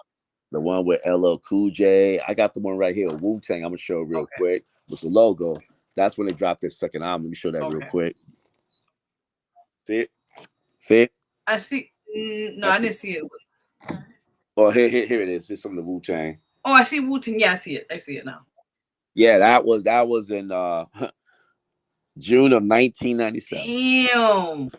They was dropping their second album, Wu-Tang Triumph. Oh yeah, that was a historic moment. Oh and I got the one with Jay-Z where he was celebrating his Blueprint when it turns 10 years old. I'll show that real quick. Yeah, that was one of his best albums, Blueprint. Let me show that real quick. Everybody says that. Yeah. Yeah. Oh man, yeah. Yeah, Jay-Z. Oh my God. And I got one with Ludacris. He was blowing up in the South. And again, with the Source Awards, we all remember the famous quote by Andre 3000 when Outkast won for Best New Group and got booed. He said, "The South got something to say." Remember that? The South got something to say. He was on stage with the Goody Mom. I'm like, what does he mean by the South got something to say? I mean, I was liking him back then, but boy, I remember they took over that mid-2000s. They had that run. It was Outkast and Ludacris and Young Jeezy, Little John, the East Side Boys, Young Blood, Bone Crusher. Mob had a pretty good run. Crime Mob. I mean, Atlanta just took over. You had Gucci Man, Young Jeezy, T.I. They had a great run, Atlanta, if you remember at that time. The crunk music, you know what I mean? And I remember living in Atlanta during 99, 2002. It was something else. I mean, they had a great, great run. So, yeah. Atlanta and the South had something to say. I was in Atlanta this past summer too. Yeah, and I went down and checked out T.I. Got a new trap museum. It was very nice. You saw the pictures on my Instagram. You can go to my Instagram, Felder 8841. I put pictures of me in the trap museum. I was one in a jail cell, locked up. What? Yeah, and I was taking pictures. It was a great museum, and T.I. got a trap cafe. Nice young women in high suits. Yeah, so he's doing some things down there, Atlanta. T.I. Mm-hmm. I heard also him and his wife, I think Tiny, they actually gave back and got a few apartments for the low income families on there. Yes. That was really nice.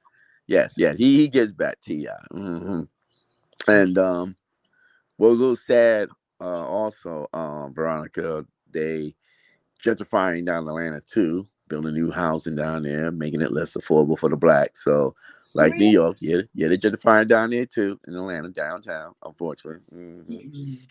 And it's very unfortunate. And there was this one mall, me and my friends used to hang out back in the 90s and 2000s called South DeKalb Mall, black owned. And I remember during out there during Freaknik, it was crazy. Oh my God. Wilding out in there. Uh-huh. Yeah. And 9 or 10 stores are no longer there. It's like decayed. So it looks like that mall may be history. And when you see it like that, 9 or 10 stores no longer there, they got financial trouble. That's horrible, man. It is. Yeah, me and my friend he drove me around there. And I looked at him like, damn, it's kind of sad, man, because that mall was very popular back then in the early 2000s. And now it's 2025, and a lot of the stores can't survive financially. It's pretty much a wrap. That's horrible. I'm sorry to hear that, man. Yeah, South DeKalb Mall. Yes, ma'am. But anyway, again, still had some good times in Atlanta, Georgia, and got back to NYC. And of course, Veronica, I'm unemployed. Oh, okay, hold on. Before we go into that, I want to ask something with the music before we get into that. Mhm. Did you hear quickly about the it got canceled for I guess it got postponed. Apparently, BET Awards and I believe it's the Mhm. BET Awards. It was something else, the other one. Soul Uh, Train Awards, something like that. yes, it's saying that right now it's not gonna be until they want to rebrand it because they're saying it's been a couple of years. It's been a decline basically of people Okay. watching it and stuff. So they're trying to, I guess, revise it in a way to I don't know. That's what they're saying. Why would they want to do that? I mean, they don't want the shows next year. You saying? I think what they're saying is that they I guess now is the way that the images of the Black culture. right. I think they're trying to maybe polish it up, you could say, Okay. which I think is like kind of wrong because it's like it's been how many years to have these awards? Yeah. It's I don't Yeah. get it, but Over 20 I years. guess I don't get it. Hmm. right. I think it's just something else going on with that, but we don't know yet. But that's officially in that they're saying that like you mentioned, BET Awards and also the Soul Social Train. Awards is right now. It's Mm. not going to be happening for some time. Oh, really? Yeah. Okay. It's unfortunate, but now I'm gonna have to put a disclaimer. I did tell you this yesterday because Mm-hmm. for Mm-hmm. protection reasons, I have to put a disclaimer. Okay. Okay, so go right ahead, Sean. Okay. Well, my years of Tiffany's, of course, of 4 years. I was terminated June 30th. And maybe, Veronica, the Trump thing Mhm. is maybe influencing white power to so-called fire minorities any way they want. Mm. So, mind you, I worked at Rockefeller Center 4 years. Now, mind you, May 16th, 2025 was my 4 year anniversary. Oh wow! Did you know, Veronica, I not one congratulations from the management? Not Are you hey serious? Sean, congratulations. Yes, Veronica. And when they do that and say, hey Veronica, congratulations on 4 years, Right. that's not a good sign because past years when we went through 6 managers at that store, okay? And they always say, hey Sean, congratulations. Hey, you did 3 years. Right. But it seems like when you ask for a raise of the seniority you're supposed to be involved in, they don't want to see that. Oh my God! I'm sorry. But that's okay. Since when this so-called director fires me talking about my deficiencies eating on posts, candy and cough drops, Pork chop. bleeding on the wall. Yeah, yeah, yeah. Wait. How? Let me break my brain. But if Yes, you're at the post, you're not you get security. to watch, right? Yeah. Like Yes, how are you yes. able to eat on your post when you have to go out? Like I don't makes no sense. Well, he wants to watch me on the videos and try to find these deficiencies, Veronica. I'm saying, why you sweat me over these little deficiencies? Do you have something personal against me? Which I Oh think he did, wow. Hunter. And Okay. he got intimidated when I spoke out and asked, well, let me see the videos if you claim I did these things. He didn't Right. want to do that. So he Oh, brought all this up on 6/23 when all this happened on 6/8 of June. Does that make sense to you? yeah, it doesn't. It So doesn't. he so-called never had gave me a verbal warning or nothing about my job. So as I work this Sunday, Mondays. That's my shift. I come in, I see the other security guard, and he gonna try to say, "Well, I'm gonna have to let you go because you failed to meet the Tiffany's standards." They call Mm-mm. after 4 years after you came in last year October, you created this toxic working environment. So it was basically a wrong for termination. I'm so sorry. But But that's okay. are you working on something to get it rectified at least? I'm getting my unemployment, and we could be looking at EEOC charges Got you. and Got you. division rights charges because what goes around comes Speak now. Yes. around. Yes. And that Rockefeller Center store, believe me, will get karma Mm. because Yeah. karma will come back to you. Yes, ma'am. No, and you're right. I just want to add to this. I think it's unfair. If you've been working with them for how many years and you put in your time, Mm-hmm. you put in the years. They Mm-hmm. could first at least acknowledge you, and Yes. then on top of that, what you're telling me, and also to me who's watching now, I think it's unfair. Yeah. They didn't give you like you said, any other job, they will give you fair warning. They will give you like a Yes. write up. There Yes. is ways of doing things that they didn't do that to you, and it Yes. just like you said, unlawful termination. You Right. definitely got a case on that. And here's the thing, also, Veronica, when I talk to HR about it, I'm like, well, could you at least give me a transfer since I did years of seniority? They couldn't even do that. So my What? thing was, you agree what he was saying and not acknowledge my side of the story. Mm-mm-mm. And the funny thing about it, Veronica, it's Mhm. not like I did these things wrong. You could have said, okay, well, let's give him a transfer and give him a little raise. You're a $1 billion industry. That's unfortunate. So well, Wow. that's all right. So now I wrote to the lost wages in Albany and I want back pay. Damn right. Yeah. So you will see a lawsuit soon, maybe sometime next year. But believe me, they will hear the wrath of Sean Felder. Mm. And I want to just add to that as well. I want to Yeah. ask you this question. Yes. Yes. What you have encountered. I said I really do apologize. You have gone through That's this. okay. You know, like I said, you are a fair person. I know you're not Mm-hmm. there to do anything bad. You just there to do your job. But Mm-hmm. I think for those watching now later on, what is your advice for anybody who's working at any place? It doesn't matter if it's there or anywhere. What things to look out now for, especially to protect yourself at any job? Watch out for the fake deficiencies management may have against you. That's one. And number two, when you ask for a raise, make sure you tell them why you deserve that raise and what work you put in years with the company. And if they try to retaliate and use petty stuff, make sure you contact. These are two people I contact, Veronica, that would definitely look at your situation. One is definitely Department of Labor, Okay. and number two, the Attorney General. Reason why I say the Attorney General, they will look into more things and give you suggestions who to contact, or they can say, well, let's step in and see how we can help rectify the situation. When you Exactly. mention those two corporations, watch how their demeanor change. Mm. And then you don't have to if you never had a fair warning, all that stuff. Mm-hmm. Yes, That's really well said. You right now. Yeah. yes, And yes. that's what I just want to add to this also. I think that's also discrimination. Yes, it is. Yeah. Discrimination also. Because let's Mhm. face it, with Donald Trump involved, I said it again, Veronica, he wants to give the white corporate power their ways to get rid of minority workers, Mm. That's especially ones that voice their opinion.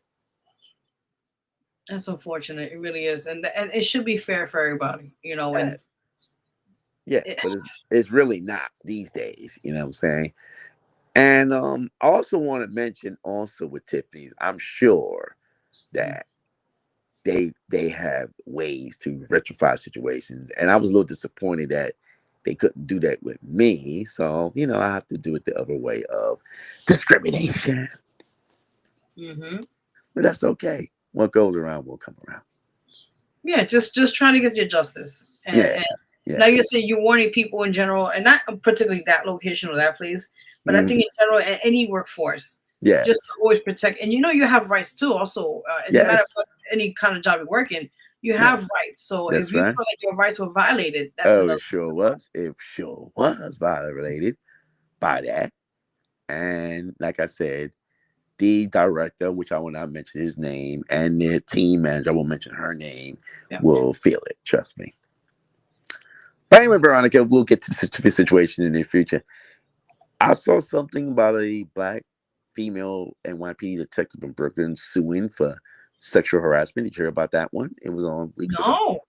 Yes, I think her name was Jasmine Wilder or something. Yeah, look that up. Okay. She claimed that she was being groped by her detective or mentor for nearly a year. See, which I don't understand with her. If you read the story, Veronica, Okay. you waited that long to file sexual harassment, and it seemed like her superiors didn't want to believe her and how to do a psychological, and then they claimed that she had a reputation in fire, which she's suing the Brooklyn police. I don't know which one, but my thing is, if you knew the guy was going to grope you the first time, report it. Don't wait till the last minute to do other things he want to do to you. They would Right. have said this guy was a sicko on She claimed that he was sending her lewd messages at night.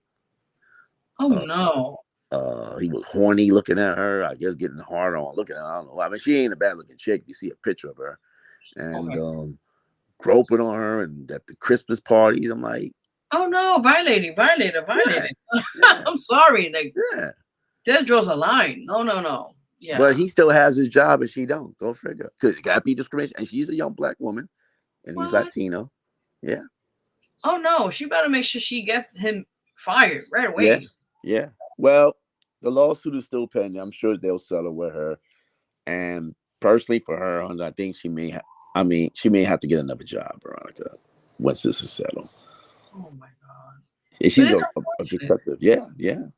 It's very, very unfortunate, but these are things that goes on, I guess. And it's not the first time women PD suing for harassment. Remember that guy from Brooklyn, the black chief, whatever his name is? Yes, I was going to just mention that. Yes, that he was actually Eric Adams' right-hand man, believe it or not. Yes. And he was basically, but nobody knowing at that time, he was basically telling his the female employees, particularly that they had to do certain things to him to get their raises. And remember on YouTube, we can't say too much, but he did sexual alludes with them, try to do things to them, and yeah, it was disgusting. Yeah. The overtime one, Lady Depression. Remember the overtime one? I call it the overtime. I don't know who that is. Female detective. I forgot her name. Yeah, she was getting extra hours doing it. Oh, yes. Her, the overtime one. Yeah. Yeah, I know you're talking about now. Yeah. Yeah. Booty calls in his office while she was getting that overtime. Jesus, I tell you, you can't make this up. Yeah, and I heard she got to pay that money back. PD told her you got to pay that money back. Yeah. What? They make her pay that money back. For them booty calls. I heard he got kicked out of his house by his wife when she found out about the affair. I mean, what an idiot. Yeah, what an idiot. He should have been kicked out. Oh, yeah, she made sure of that. You can't keep your dick in your pants. All right, get out. You're going to find somewhere else now. Yeah, now he can get his jump offs now. I'm done. I'm not laughing at the situation. I'm just laughing at how they got played out with that. When his wife kicked him out. Sometimes it's not worth it, Veronica. It's cheaper to keep her, man. I mean, and her homegirl, you giving up the booty to get the overtime. Come on, what were you doing? I guess you liked it. I'm done. Yeah, did you hear about that? Talking about that, I forgot there was a story not so long ago where there was a female officer. I forgot what state was this at. Okay. Where apparently she was showing some love to her fellow officers. Oh, really? You probably know what I'm talking about, where she was doing certain things in the car where certain other officers. Oh, yeah, that's the one, the white cop. Yeah. Yes. For Tennessee. Yeah. Yes, that's the one I'm talking about. Yeah, her. She was giving a ride, all right. Oh, she was like, a train was running on her, right? I was trying to be cool about it, but yeah. Yeah, giving them blowjobs and all that on the car and all that. I remember her. Yeah, I know who that is. Yeah, the Tennessee one. Yeah. That's the one I'm talking about. Yeah, I was trying to be cool about it, but yeah. So they ran a train on her. And her husband was outraged. That is some crazy shit. I mean, oh my God. Let me tell you something, Veronica. I heard them white cops, female cops be off the hook, boy. It's something else, boy. I don't Especially know. White, the lady cops. Oh, I heard them. They something else. Okay, I guess get on that job and stress. You gotta let off some steam, huh? I'm done. Actually, I saw this on Instagram last night. It's funny you said that. There was a video, I think it's somewhere they put it up, and I saw on Instagram where apparently a female officer, someone filmed it, and she was in her, I think she was on the passenger side. And the male, her partner, the male on the other side, on the driver's side, was basically fingering her. Really? Yeah, and they show her, she was, her window was down. So she was like making facial expressions. She was like moaning and shit. And she was like sitting down and he's doing his thing. Mind you, somebody was filming it. And she made a loud scream. And then she had to be cool about it. Yeah. This is what this is true story. I saw this last night. And I said, this is where the taxpayers' money goes to, huh? New York City police cops? Did it say where? No, it was just somebody filming them. It was definitely NYPD, yeah. Lord have mercy. I guess again, pressure on the job, they gotta get off. I'm done. Some steam. I mean, really. I've seen it all, man. And this is online. I was like, what? This is So crazy. he's so the male officer was figuring the female officer. Mm-hmm. Mm-hmm. And Wow. the thing is, if you're gonna be low key, do it somewhere nobody can see you. But Oh, they were just in the car, and she was in the passenger seat, and he was having a good time with her. And wow. yeah, it was like Wow. one of those. Wow. Wow. Well, I'm not gonna lie. I'm gonna tell you a funny story. I won free at the U.S. Open when I was a supervisor. Mm-hmm. I had a little relationship with a hot young co-worker, Mm-hmm. and mind you, Veronica, we're on the post. You know how many times she wanted me to get busy with her at the U.S. Open? I said we can do this after work, not at work. Yeah, no, Please. because you guys are on time on the clock. Yeah, you can't. Yeah, we're on the clock, baby. You know, when we get off clock, we can do what we like. All right. But she was so hot and bothered, I guess. I'm like, oh God, okay. All right. So we had a little messing around, and when I stopped it, I said, I don't want to see you no more. She couldn't take it. I said, but we just messing around. I ain't we in a relationship. Right. And did you know she got did you know she got hired by Radio City that same year? I No. did not want to look at her face. I told one of the directors of guest relations, listen, you know, we was messing around. She was open. Please keep her away from me. All right, Sean, I understand. Okay, I got you. But I No don't want way. no scenes in my face and all that. You know what I'm saying? Veronica, I don't want no problem. You know, she used to see me. I talked to the girls in the lunchroom, giving them looks. I'm like, oh God, I gotta look at her. Yeah, because then she might be like, "Oh, you again, huh?" Yeah. And I'm sure everybody have their workplace romances in the job. And fellas, you got to be careful.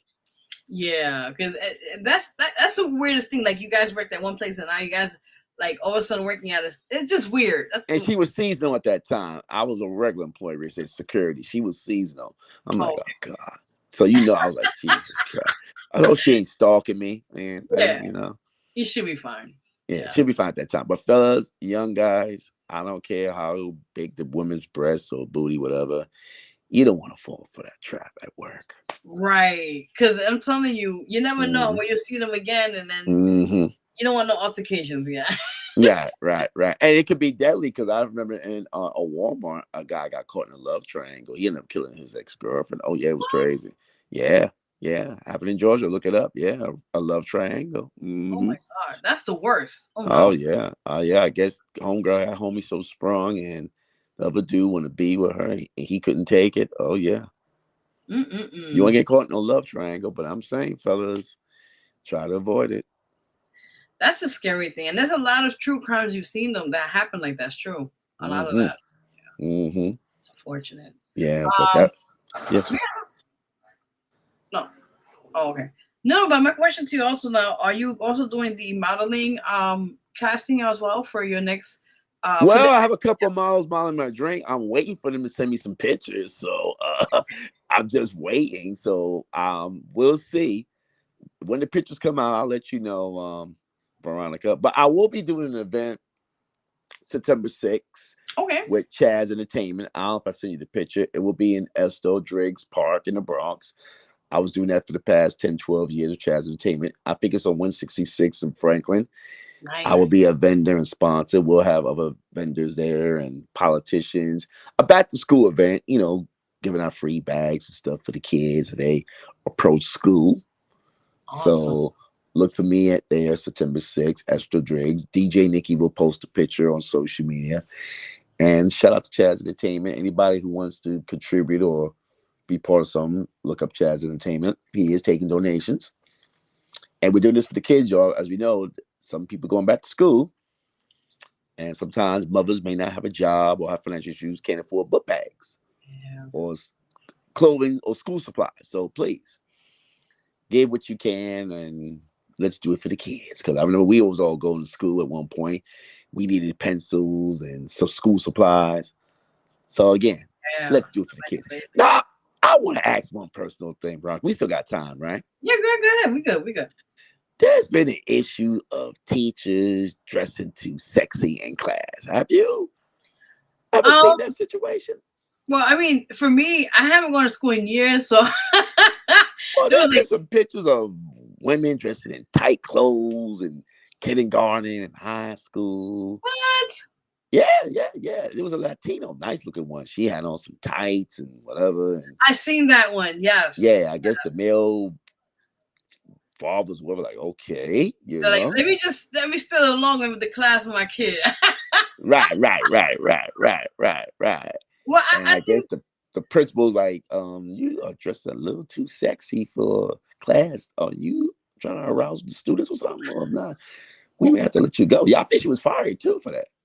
Oh, I heard about that. Yeah, I think she's trying to she's getting So, involved with the Department of Education. She's getting involved with legally with them with that. Yeah. okay. Yeah. But I think to answer your question, I think back days when we were growing up, it wasn't Yeah. really like, we see Oh. them the way. And I think now, like the new generation now, I think it's gotten to a point where now things are getting out of hand. And back then we were growing up, there was things called respect. We would have policies, protocols, we call it. Yes. And now with these teachers now, and Oh, especially yeah. we heard stories what they said with these teens and stuff. That's a whole other story. It's just disgusting. Oh, I having think, the sex relation with the students, right? right. And I'm like, I'm sorry. I mean, now thank God my child's older now. I couldn't. But any parent watching now or at this moment later on, I think right now it is time to be a little bit overprotective at some point, because of the fact that there's a lot of, even your teachers, you can't trust your child's teacher at some point, because it's like, are you teaching my child, or you effing them? You don't need to have that in the back of your head. Well, I think the male one's gonna have the harder time because some of these young girls develop quick. They walking in class with these little tight jeans and the cleavage half showing. It's hard for the male teacher to not look at them in a certain way, I think, in my opinion. Yeah. With this new generation, I'm not trying to be funny. Maybe fellas, I just go in the bathroom and do what you need to do and just keep it moving. Right. It saves everybody a headache. Yeah.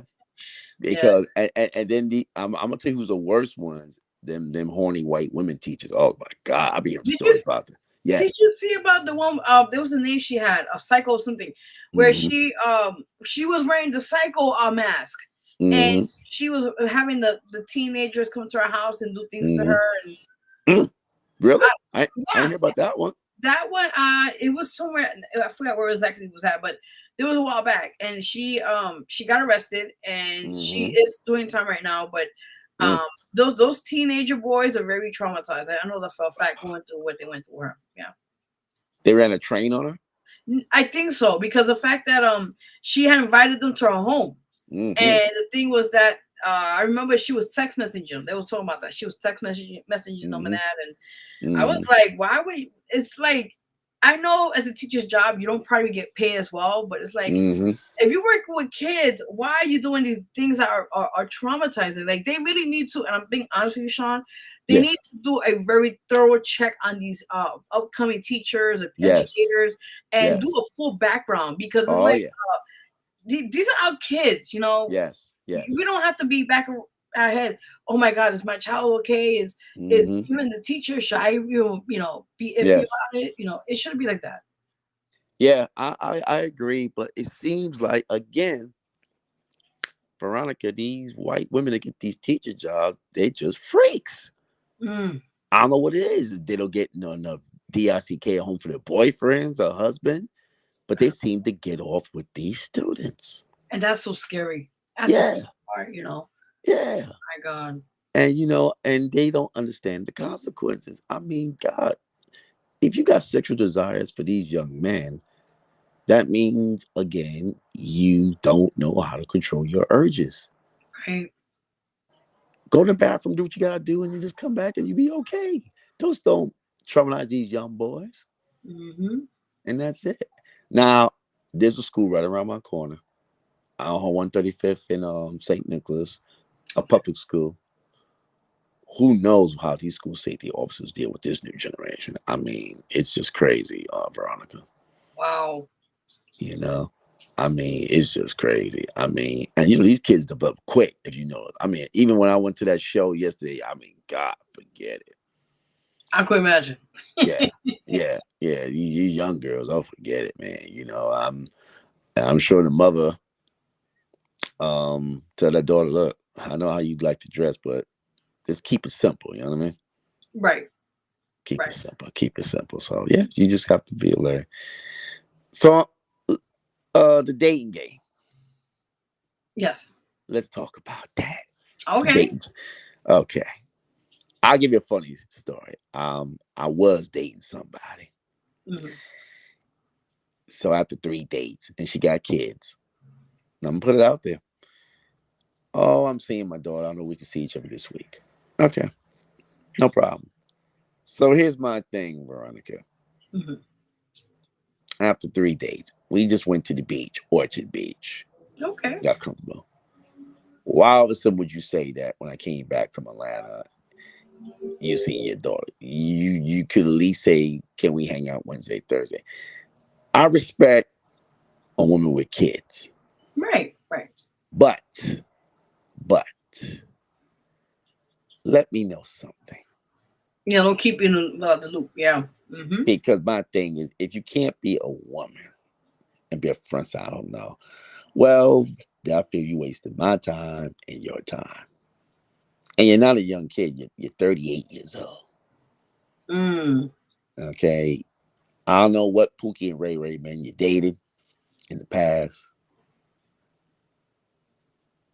Try to be honest if you're going through something. We all go through something, Veronica. It's That's tough, true.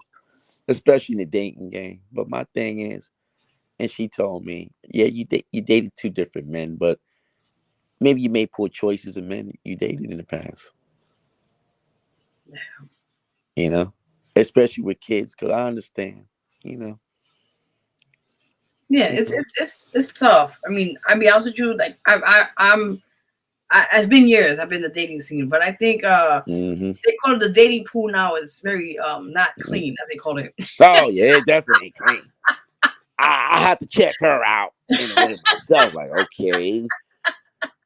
Oh my god. And you know, it's funny. We met at a concert. We met at Lincoln Center when they had the Duck Down 30th anniversary concert. Oh. So it Okay. ain't like we met on the street or anything. Right. Right. But I had to really observe her. But my thing is, okay, we went to the movies. No, we went to dinner the first day. I had to feel you out. Mm. Second day, we went to the movies. She seems to like me. I'm still like her. Hmm. Third time, we went to the beach before I went to Atlanta to Okay. visit family and friends. She knew I was going out of town. But my thing is, why you suddenly try to disappear? I mean, is something going on with you? Is it the Mm. child's father harassing you again or something? I mean, we all go through stuff. I don't know. I think the best thing is just have a conversation one on one with her and figure out Hmm. what exactly is going on. Maybe she's afraid to tell you something that you don't know. I mean, we don't really I know. believe that is because I said to her at one point, Veronica, if you can't be upfront and tell me what's going on, please don't waste my time. I'll just move on Right. and date other people, and we'll keep it a buck because we're too old for this nonsense. Well, that's true. Yeah. But I'm saying not to be funny. If you want to date Pookie and Ray Ray, go right ahead. I'm done. I'm a decent guy, staying in a nice little brownstone in Harlem, and you can acknowledge that. Yeah. Yeah. I I understand. guess again, yeah. I mean, what more do you want? But again, if you want to date Pookie and Ray Ray, that's your choice. I'm done. I mean, honestly, now it's scary out there because when you in the dating scene, you don't know now these days. Back then, it was just a regular gender, a man Yeah, or a yeah, female. yeah, yeah, yeah, Now yeah. these Back in days, the it's so days, yeah. yeah. I Hmm. mean, listen, it's changed a lot. Now you Oh don't yeah. know if you're dating a man or a woman who was a man. You don't know what's what anymore. Like Well, I think she was a woman when I met her. I just don't know what's going through her brain right now. That's the I'm thing. done. What's going on in her brain or something? You know what I I mean? I And don't know. I kept it respectful. Like I said, if you can't tell me what's going on or if you're hiding something, please, I'll move on and date other people. That's all. Yeah. Because after a week, I already know something's going on. Yeah, because you want to get things cleared out. That's what it is. Yeah, yeah. I think That's it. it's only right in that sense that you should know what's going on. Yeah. especially when kids are involved. I don't know if the child's father harassing her. I don't know what it is. You know what I mean? But Oh, wow. sometimes it's choices we choose as a mate also plays a role. That's so true.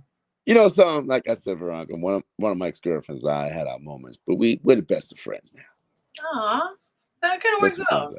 Yeah, we're best of friends. We talk about everything and blah blah blah. But some, I guess, you can't be the best of friends. Yeah. I'm just being keeping a buck, right? Some ex-girlfriends or boyfriends can't be the best of friends. Yeah. You It's know. true. It depends on the situation, but you're right for the most part. Mm-hmm. Mm-hmm. But let me ask you another thing, and could this be good or bad? Can exes unfortunately get in sexual relationships after you break up? See, that's a tricky one. Mm-hmm. Mm-hmm. See that I can't see. I'm not a relationship expert on this one, but Well, I can tell you up front, I've had sexual relationships with 4 exes. okay. I guess they feel like, well, he can put it down, and such. That's how they feel. I'm keeping real. Some feel, well, Oh I'm my not. god. He's a piece of shit, but at least he can put it down. Oh, hey man, listen.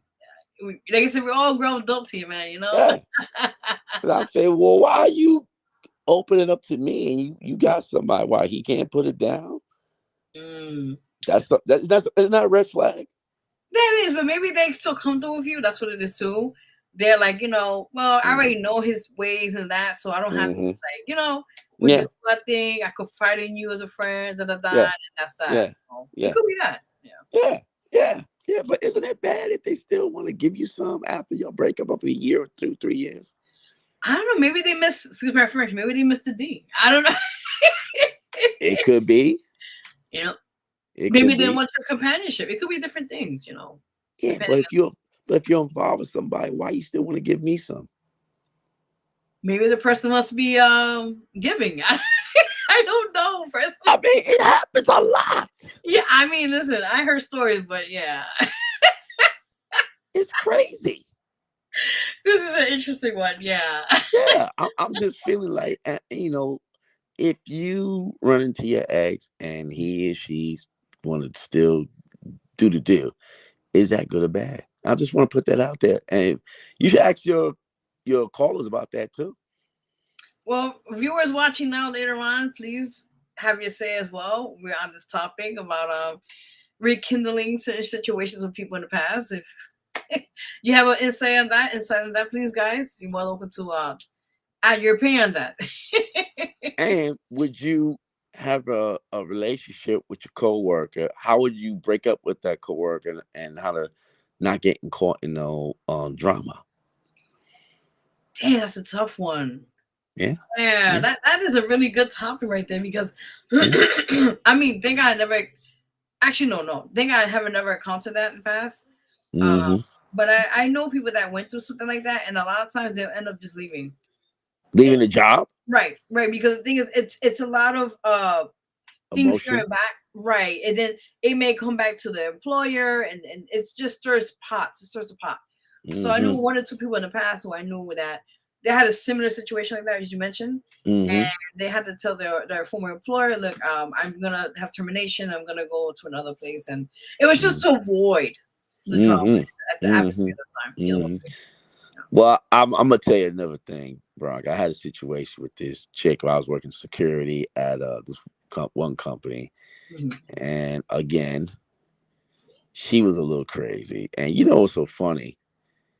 She was giving me some, but wanted me to pay her rent. And I'm looking Wait like, a excuse minute. me. Yeah, oh What? yeah, hit. So the song Poison, trust a big butt and a smile. Right, right. Okay, so you got a big butt. So you think after giving me some, you want me to pay your rent?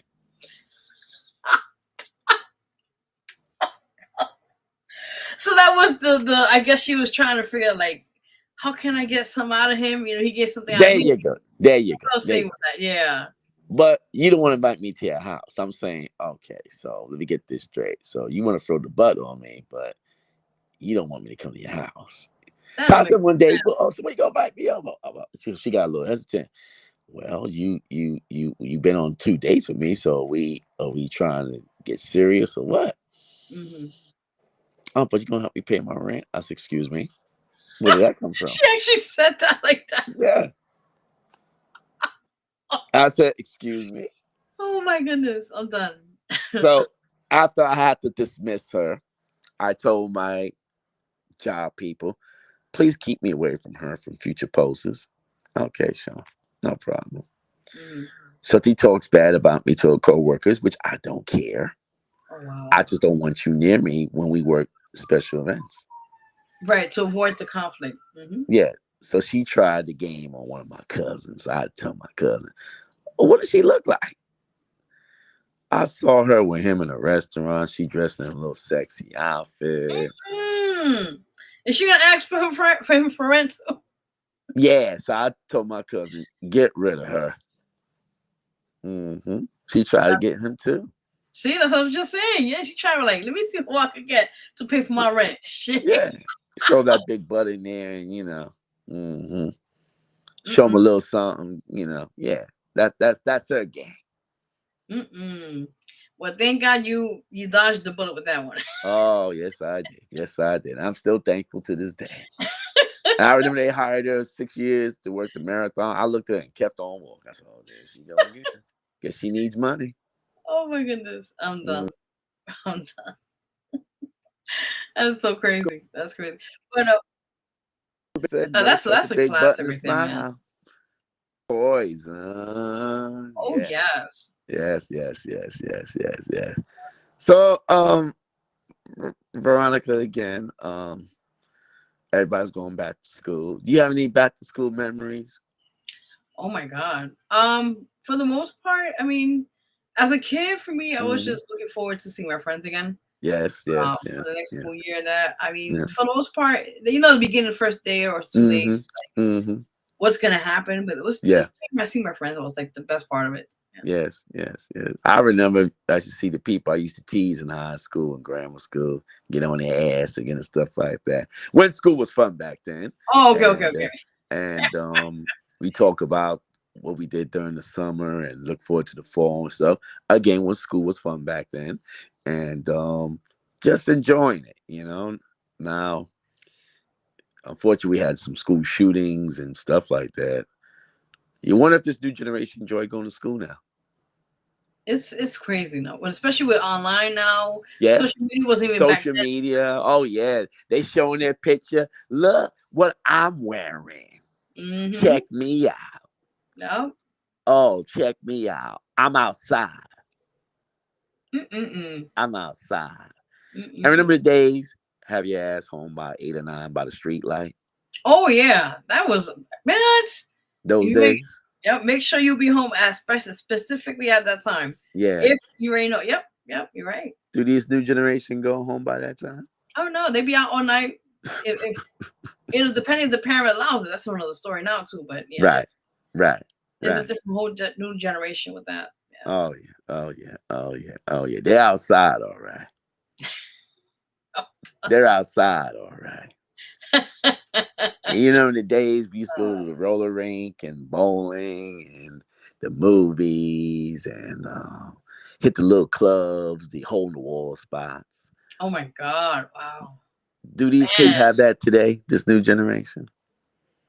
Times has changed. Yes. My favorite 2 hole in the wall spots, I have to admit, in the Bronx at the time. Sam's Club in Grand Concourse, if you remember that. Mm-hmm. And there was the one called the Newsroom off 149th Street. Perfect holes in the wall club or hole in the wall club. Wow. Okay. Yeah. Newsroom. Yeah, if you remember that. Wow. Yeah.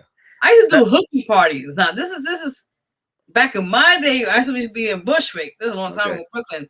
We used to do hooky parties. Hooky parties. Yep. Okay. Those are fun times. Okay. Hooky party. Yep. Well, anyway, fellas, if you remember, if you're a little horny, you want to get a thing off and get something. Hole in the wall clubs were the best ones. Because I'm going to tell you why, Veronica. You get in that little corner, that DJ play a little reggae or salsa, you want to whine on something. Right. 9 times out of 10, you're going to get something. Damn. That's what I Okay. miss about them hole in the wall clubs. Oh yeah, them hole in the wall clubs. Because you might get a little cute hood rat. Yeah, I'm gonna keep it real. Yes, the cute hood rats. They're Okay. gonna wear their little sexy outfit, get you to buy them a drink, and then wind up on you, fellas. We all know how that is. Get your little dick hard and aroused and such, and hot and bothered. If you get lucky 9 times, then they coming home with you. Ooh. Yep, that's what them hole in the wall clubs were for, Veronica, back in them days. That is crazy. Dance Club and Newsroom. And there was a couple to Harlem at that time too during the 90s, 2000. I don't know if they do that now. These holes in the wall club. I don't know. I haven't gone, I'll be honest with you, Sean. I haven't gone out in a while, like clubbing and that. Long time. So I don't know how it's changed now. Maybe back It in changed a lot. I'm sure it changed a lot. Oh yeah. In the club. But there's this one spot I would recommend everybody go to if you like old school hip hop R&B. Is the Freedom Party. I told you about that. Freedom Party. Yeah, by DJ Herb Holly. And I'm gonna tell you, I went a couple Fridays ago. I think I went. Was it last Friday? Yeah, last Friday, August 2nd. No, first. I'm sorry. Okay. Tribute to Michael Jackson, and he does this every year. This man played every song by Michael Jackson, and he threw in some Janet Jackson. But when I tell you they dressed like Michael Jackson, Veronica, they came as Michael Jackson. That's crazy. They were dressed in Michael Jackson t-shirts, anything that resolved the king of pop. They were showing videos of his greatest songs and all that. I tell you, Veronica, they came hard for Mike. That's a song. Yeah, yeah. And I remember I was dancing with one girl. She dresses surely like Janet. Remember the River Nation, that outfit? Oh yeah. She came just like Janet. River Nation. Oh my, they come prepared. They come prepared. Oh yeah, they had the Michael Jackson dance off, everything. That's crazy. So, and I was telling the DJ at the time, you gonna do one for Prince? He said he may do one for Prince. But when it comes to that Michael Jackson tribute, oh yeah, check it out on Freedom Party. They do it once a month. The best of old school R&B and hip hop. I remember when they did the 50 years of hip hop. This guy had different guesses. One month he had CL Smooth. One month he had Dreads from Black Sheep. One month he had Melly Mel. One month he had Chuck Rock. One month he had who else did he have? Somebody from Audio too. You know, he had the legends for the 50 years of hip hop, different old school, you know. Had the place rocking. That's crazy. For the 50 years of hip hop. He knew people in this guy industry. But I'm telling you, fellas, you can't go wrong at the Freedom Party. You will get some dances. And you know what's so funny? That night I had to dance with 6 different women. Okay. Had a good time. Yeah. Ooh, None of that looking at you crazy. I mean, one did. I looked at like, all right, whatever. I see you're not interested. And I kept it moving. 9 times out of 10, you're going to get a dance on. Okay. Like the old school one back in the days. And then you got the one with the house music called Sunday Sherman. That's by DJ Storm and Norman. They had a big event this past Sunday at Riverbank State Park. Nothing but house music. Damn. Yeah, house music, and everybody was out there enjoying themselves, dancing the night away. And guess who come by to try to get the support? Mayor Eric Adams. Are you serious? He was out there. Yeah. Are you? He's trying to get them votes. That's what he's trying to do. That's what it is. Yeah, he was out there. Sunday Sherman dancing to the house music too. Then I saw him again Tuesday. He was at the 32nd Precinct on 135th, getting some support. Yeah, he's out there trying to get the votes. Damn. It is honoring the police. Yeah, yes, ma'am. Damn.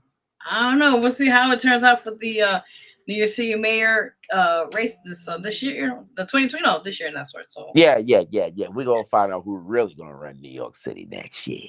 It's a tricky one. We'll see. We'll see. We'll see. And young people, please get out and vote. Yes.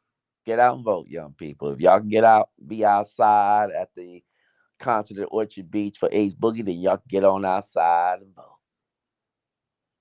Well, and know who your politicians are, please.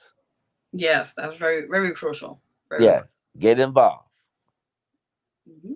Get involved. And also Harlem Week coming up. Please, folks, if you're gonna be out there 16th, 17th, and 35th, let's do it peacefully. Very true. Young folks, please. Let's respect the culture, respect the older people. Let's not give PD a reason to get on us, okay? Yeah. And So it's free. there you go. You can't get any better than that, Yeah. Let's just conduct ourselves. Dominican Parade Sunday, I heard is going to be in Midtown. You heard it? Unfortunate people got shot out at Grand Concourse.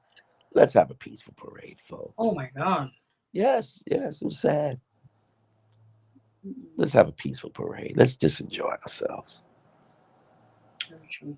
That's it. And you know the Western Day Parade will be what next month, September? Uh, I think it's always like the end. Yeah, it's like the end of August or something like No, yeah, Labor Day weekend. They do things. Get ready.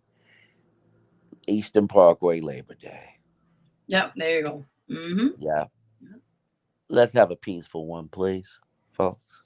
Yeah, I haven't been there in years.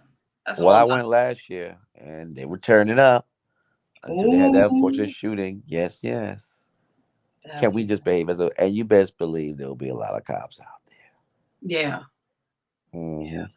Do you remember the year, Veronica, one cop got busted dancing with a dancer? I saw that. He was getting all up in that. He was like, Yeah. and she was like, yes, He throwing was it back. I turned was like, up, and I guess the superiors didn't like it, but he's having a good time.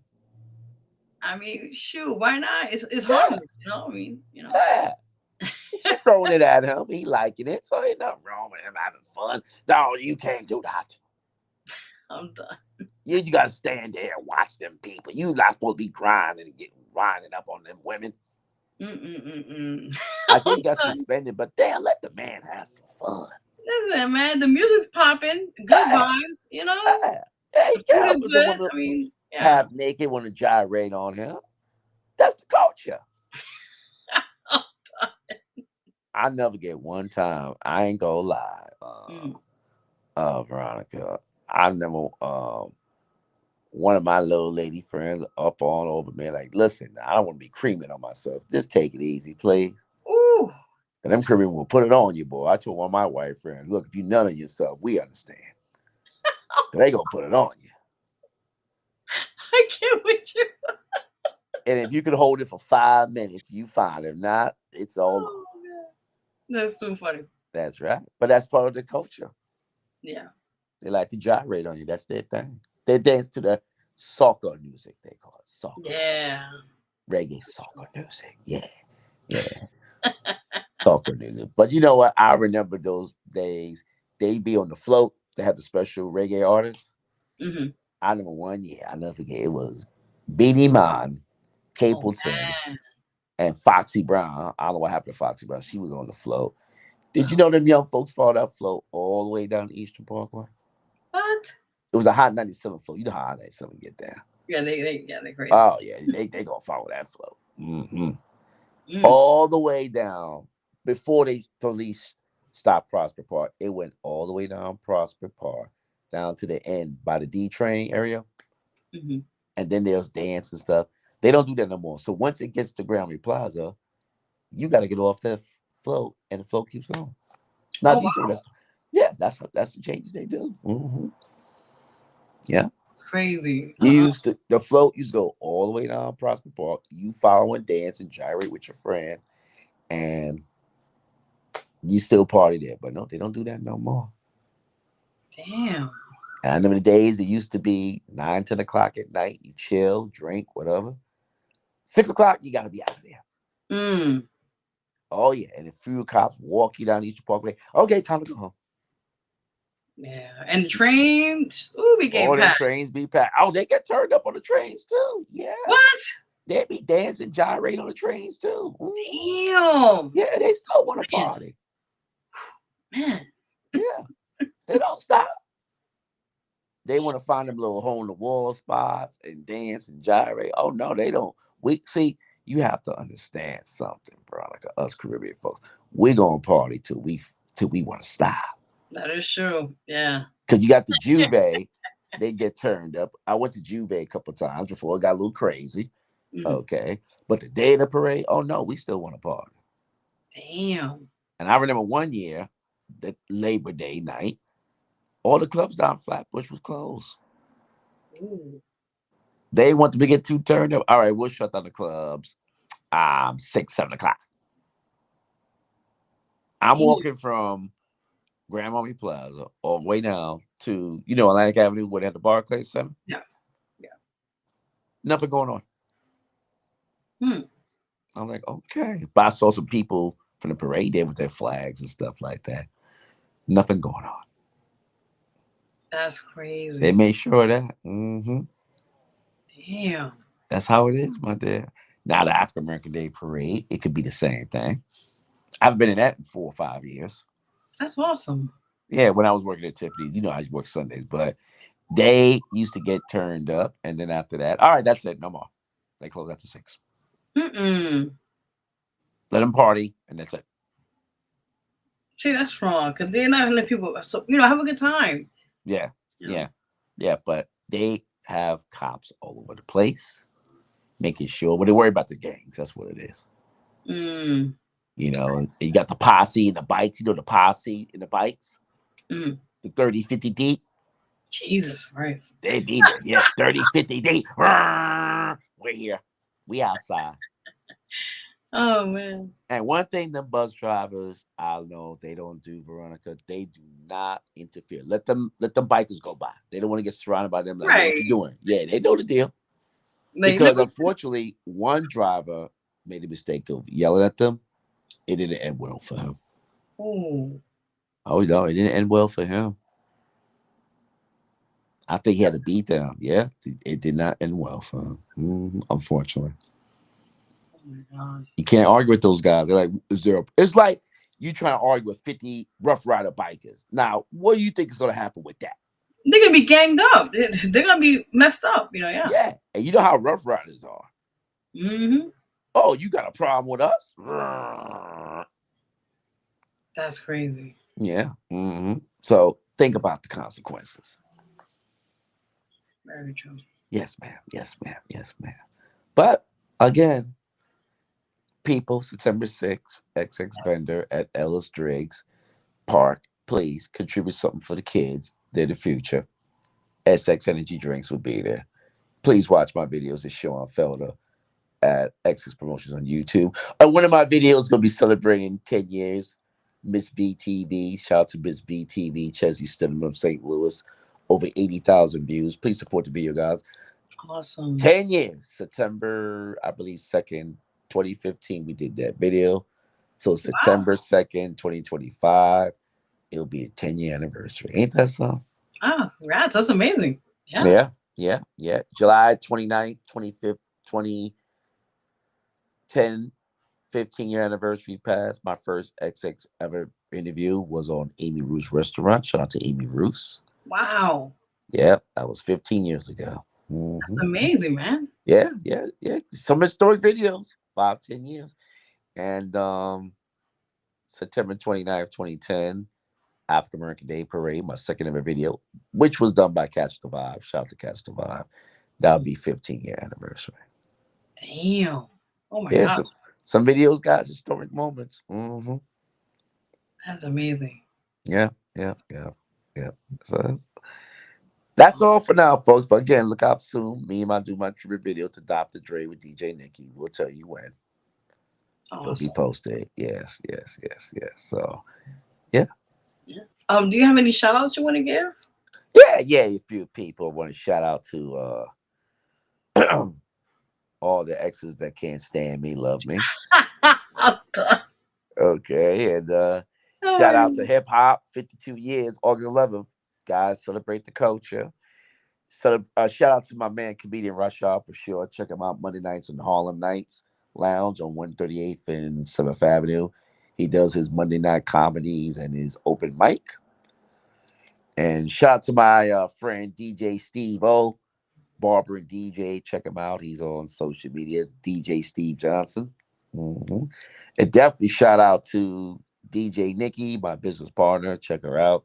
She does her mixes on Sundays.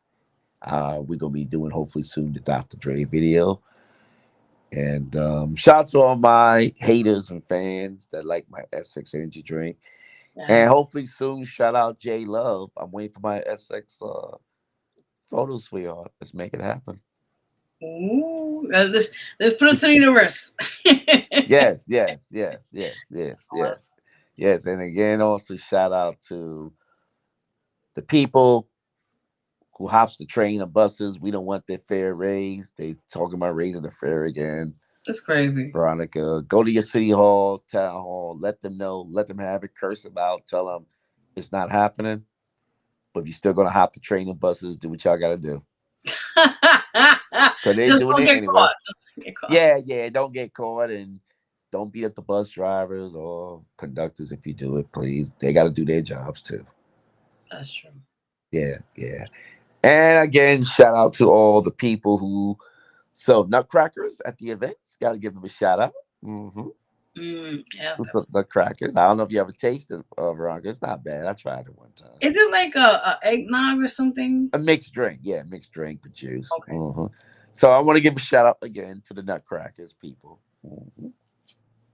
They all Nice. over the place. They be at the music events and parades, so they try to get their side hustle going. I like that. Yes, and shout out to all the crooked politicians who's know what they're doing. Oh my They god. want it. They want to be seen, but when you need them, sometimes they're never around. So we don't know how that works. Yeah, it's just like playing the roles. They call it playing the Yeah, role. playing the role. Oh, look at me, Sean Phil. Look at me. Please vote for me, and I'll see what I can do. But once they get in office, they sit on their ass and do nothing. Preach now. Say yes. Yeah, they're supposed to do. They sit on their ass and do nothing. Very true. Unless it's something serious, they'll be out there. All right, Mr. Felder, I'll help you. I'll help you. And to the yes men and yes women, shout y'all out too. Awesome. You know what I'm talking about? And also the brothers who like the snow bunnies in the I'm NFL. done. Yes, I feel about that, Veronica. The rise of the black NFL and basketball players dating snow bunnies. It's been a rise. How you feel about that? I don't know. I mean, honestly, it's up to their kind of taste. I respect it, but Hmm. I don't know. I mean, I really don't know. I mean, that's I guess it's a trend now. I don't Yes, know. it is. Yeah. The successful brothers Yeah. who's successful is dating the snow bunnies, Hmm. and it's getting a lot of black women mad. Well, yeah. I mean, for example, that guy, Shannon Sharp. I don't know if you heard Yes, about him, where he got with that young yes. lady, and now he actually got canceled because of that old fiasco. With the That's gonna snow happen. bunny, yeah, he loves snow bunnies. She turned him out, Mm-hmm. and he likes being a freak, turning her out.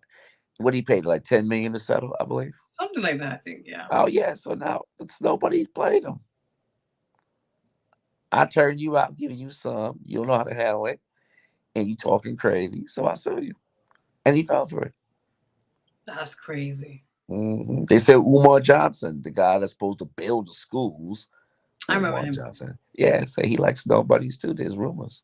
Oh God, no. Oh. Omar Johnson, yeah, the It one was supposed to have the school. Is it the Mhm. same one I be watching interviews like Power 105 and the places, and he's Yeah, like, "Ah, my African queen and this and yes, that's third." him. That's the And same one. I'm like, wait, what? I mean, I ain't knocking it. I respect whoever that's their Yeah, preference. I ain't knocking it, but yeah. that's Hmm. crazy. But where's your school, brother? I don't see no school. Well said.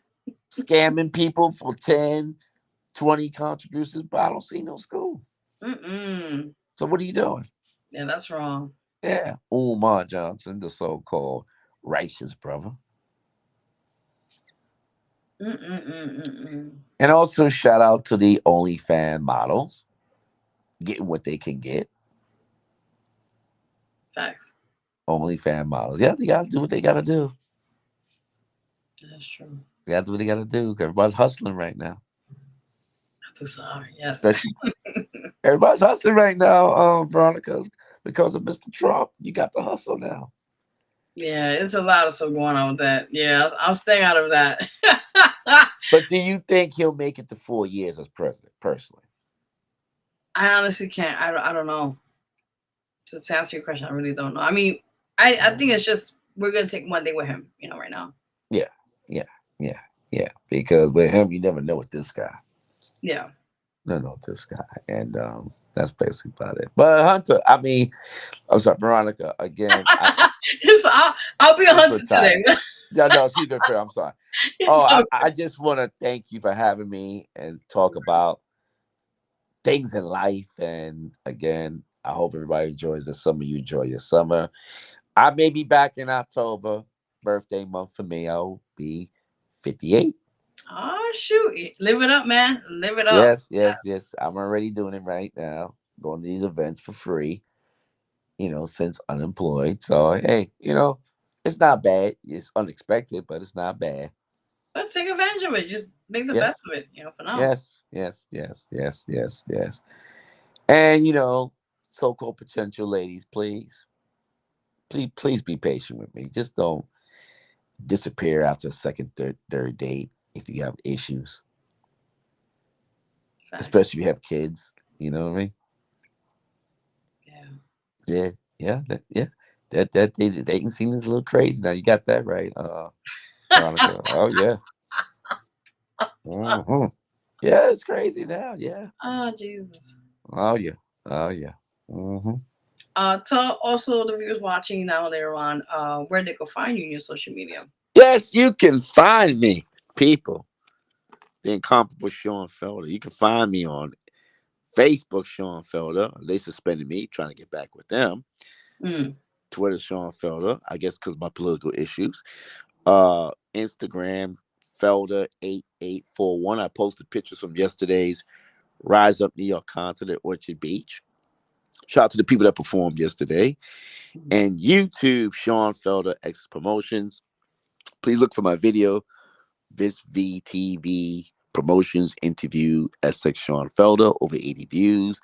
The lovely Miss Chesney Stidham wearing my Essex shirt in black with me, talking about 10 years ago, my rise then with Essex Energy Drinks, and enjoy the other videos. And also look for the one I did with the tribute to the incomparable Wu-Tang Clan. Wu-Tang ain't nothing to F with. That's right. Well said. Well said. Yes, and let's give a shout out to Outkast, who will be in the Rock and Roll Hall of Fame soon. Outkast, That's what I'm talking about, man. The big legend. boy. Yes, yes, yes. They have a mural in Atlanta, and there could be rumors they be some dropping some new stuff. So Oh let's wow. face it. Yeah, there's rumors. That'd be amazing if they do that. Yeah, it's been a Yeah, while. yeah. Well, Andre was playing that flute for a while. I'm I looking never like, got a chance to hear this album, and I won't. I won't be honest hmm with I'm like, you playing the flute? Man, you better get back in that studio and rap. you. Thank you. Yes. He's only 48 years old, so I'm sure he got some bars in him. I mean, come on. Yeah, now he could show the younger generation what they're about. Yeah. The legendary Outkast. So again, shout out to them for making the Rock and Roll Hall of Fame. And listen, when we go have our hip hop museum open, that's another thing controversy up in the Bronx. When do we get that done? They've been saying that for the past 2 years now. Yeah, what's going on? I don't. Maybe it's funding. I don't know what's the Yes, it hold is. up. Yeah. Funding. They need to get that together. The one in DC got it going on. They're having a ceremony honoring legends. I heard they got to honor Sweet Tea, Kwame, and Oh, DJ Hollywood.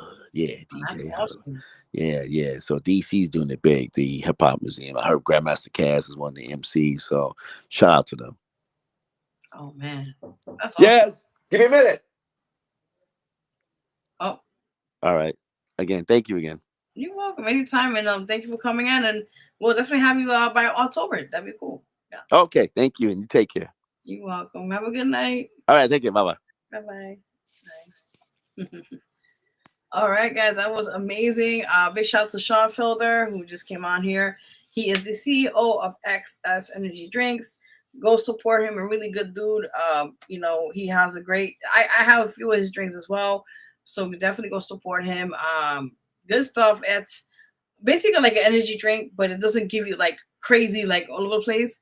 It's like a really soft, like a soft drink, but it's no like soda. It's just very smooth. He has different flavors. I think like blueberry, raspberry. I forget the other ones. There's different flavors he has, but just support him, check him out, and he has a lot of good things coming out. So stay tuned, and we'll definitely love to have him in the future to talk about the things he's working on and all that said and done. So you guys already know. So with that, we're gonna take a quick music break here on the Vero G Spotlight Radio Show. Here with your host Vero G, and like I said again, we're gonna take a quick break. We're gonna play. Actually, let me get my a second. Let's see if I have it. 1 second, guys. All right, so for music break, I already played my song, but I'll play one more time. Again, it's called Rompe Mi Corazón. Go support that if you guys get a chance to. It's available on all digital platforms right now. With that said and done, so you guys already check that out. Also, we're gonna play right now is artist Vinny 9880 Mil. I'm gonna play that. Also, we're gonna play another artist friend of mine. I'm gonna play another extra song of his because I was supposed to play that one first, but we're gonna play another song as well. One's called "Keep Pushing," and we'll play another video of his as well. I think it's another one that is another song he did. I forgot, but the "Keep Pushing" one, I'm gonna try to act if I could. We'll figure it out. Anyway, we'll be right back, guys. You're watching Vero G Spotlight Radio Show with your host Vero G, and we'll be right back, guys. All right, hope you guys enjoy yourself at the show. Again, you can watch this live. We're actually watching this live now on YouTube, also on Facebook Live, and on Twitch. So I said that right. All right, so with that in mind, we'll be right back, guys. Yes, we will. All right, guys, we'll be right back. All right.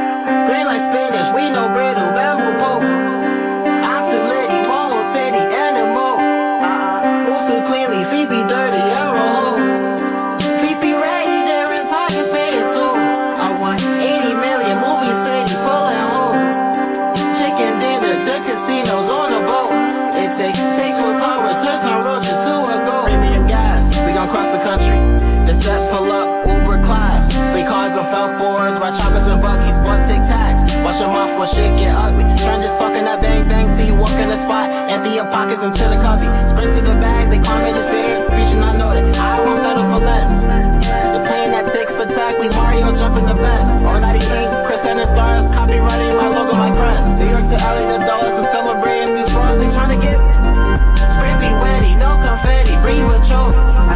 Green like spinach, we no brittle, bamboo poke. I'm too litty, Moho City, animal. Move too cleanly, feet be dirty, emerald hole. Feet be ready, they're inside this being told. I want 80 million, movie city, pulling hoes. Chicken dinner, the casinos on the boat. It takes one power, turns on roaches to a goat. Morning sun, make a sonic run. We can chill for fun, just like a honey bun. Lightweight cheap, stop somebody idiot son. Chase the paper, they working that credit fraud. I don't owe none. Their IRS, I don't owe none. I jump off. Lot of scammers trying me, and finesse again. My wallet's a boulder. Smith & Wesson trying to teach a lesson to adults. So wine is better when older. She got a man playing 2K. She probably with kings, her heart got older. She give her brain for change. Talking about what next? Crown his shoulder. Remember the time you said you living for y'all, that brother? It's a Friday night, risking the lip, stick up a broker. Oh, you living safe? 9 to 5, taking orders. On 10-4 hats, off the map like Trevor, you ogres. Spray be wetty, no confetti, breathe a choke. Green like spinach, we no brittle, bamboo pole.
girl Naira, and you're tuned into Vero. Y'all, it's your girl Naira, and you're tuned into Vero G Spotlight Radio Show. Hey, yo, this is Aunt Taylor, and you're watching the Vero G Spotlight Radio Show.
God don't give me cancer.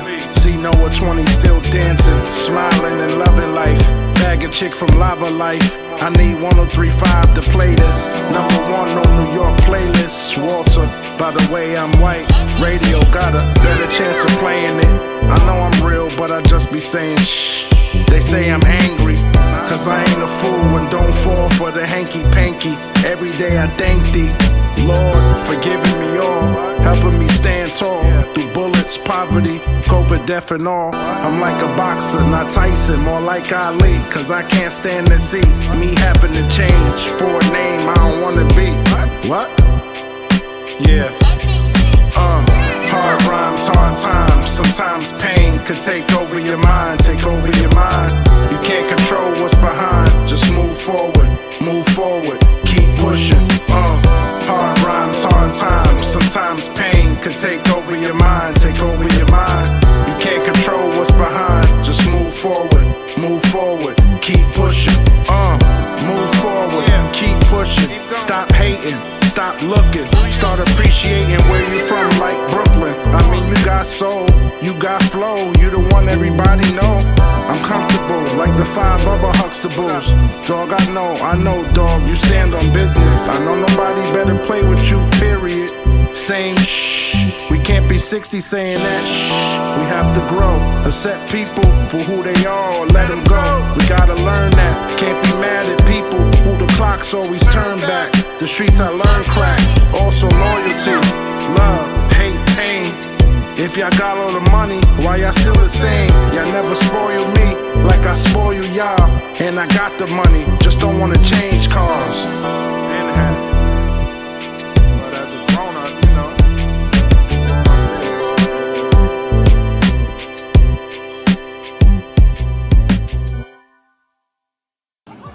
Brian O'Shea. Forever. Word boy. White boy B. White B boy. forever, New York baby. hardcore My forever. nigga. Go. You'll never be forgotten. New York hardcore forever. O'Shea, one love. You see? Hey guys, what's up? Welcome back. You're watching the Vero G Spot Radio Show with your host, Vero G. Yeah, so that was our music break for now. Big shout out to Count. That right there was Keep Pushing. Of course, my song, Rompe Mi Corazón, which is available on all digital platforms. Go support them if you guys get a chance to. With that said, and Vinny 98, which was called 80 Milli. So definitely go support those amazing songs and artists itself. And I always say support is free. People share. Always give love back to everyone else that's doing their thing. And with that said, you already know how we do here in the show. So, it is what it is. All right, so let's get back on the show, guys. We're going to do our celebrity news. It's one of my favorite parts of the show as well, too. And we're going to give you guys some dish or scoop on what's going on now on the latest on celebrity juicy gossip or news. All right, let's go. Audio Jungle.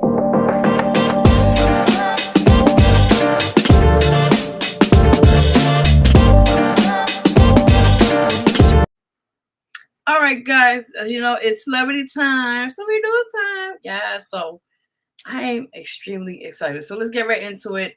First, we have to give you some sad news, of course. This just broke in this week as we speak. This right here is, Kelly Clarkson. She's well known. She has the Kelly Clarkson Show. She's a very well known Grammy-nominated artist, and the list goes on. She's been doing some things for some time. All right, so apparently, the gentleman next to her is her ex-husband, and also her talent agent, or talent manager. We got that correct.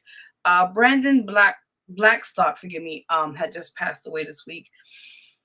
He was the ex-husband of singer Kelly Clarkson and father of her 2 children. I remember that's the one that she was talking shit about. Remember, she was like, she made a song about him, and oh my god, the whole messy divorce thing going on. All right, so apparently, he had died at the age of 48 years old after a long battle with cancer.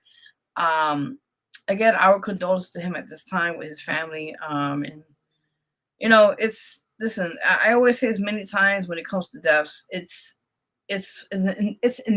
inevitable. If I said it correctly, that word, it's prone to happen. It's a life cycle. We live here, we live life, we do what we got to do, and then when it's our time, we got to go.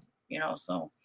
But again, our condolences to him at this time, and just hope they go through it this time and just take it easy with that point. All right, so let's get to the next on the celebrity news here. As you guys see here on the photo on the screen, we have Britney Spears and also her baby daddy, you could say, ex-husband, Kevin Federline. So apparently Kevin Federline is going to be releasing a memoir this October of 2025 discussing about his infamous relationship and marriage to Britney Spears and other things he will be talking about. So it states here, Kevin Federline promises answers as he announces deeply personal new memoir. You Thought You Knew. That's the name of his memoir coming out. So it states here, he'll be releasing it coming out on October 21st. He states that this book would be describing which will cover his relationship with Britney Spears as extremely intimate and transparent. Woo! He's gonna be giving the tea, people. I really want to hear this. I want to get that book. Yes, I still have to get the Britney Spears book. I forgot about to get that one. All right. Also, it states here, if you ever had questions, you will find answers here. He says. So you know he's gonna be spinning that tea. Oh, yes, baby. Yes. All right. So apparently states here, Kevin Federline, as you know, he was a dancer and DJ who raised to fame after marrying Britney Spears, is set to release a new memoir titled You Thought You Knew on October 21st via the new audio imprint Listening, he announced on Wednesday, August 6th. Now, it states here, this book is extremely intimate and transparent. I achieved my biggest dreams, dealt with crushing heartbreak, and endured constant ridicule, all while becoming the father of my children needed as they experienced nonstop emotional turbulence. Federline says, if you ever had questions, you will find answers here. The memoir promises to deliver the story of fame, fatherhood, and the private cost of public life from one of the pop culture's most misunderstood figures, according to a press release. Federline, who's the age of 47, I was going to say 74, and he looks too good to be 74. Kevin Federline, who is 47 years old, forgive me, was married to Spears, who is 43 years old right now, obviously what, from 2004 to 2007. And they share sons, Sean Preston, who's 19, and Jaden James, who's 18 years old. He was also a dad to his daughter, Carrie, who's 23. No, I think it's Corey. Corey's 23. And son Caleb, 21, with his ex, Shar Jackson. I remember that, yeah. She was from Moesha. I remember her, yeah. He married Victoria Prince in 2008, and they share daughters Jordan, 13, and Pitton, 11 years old.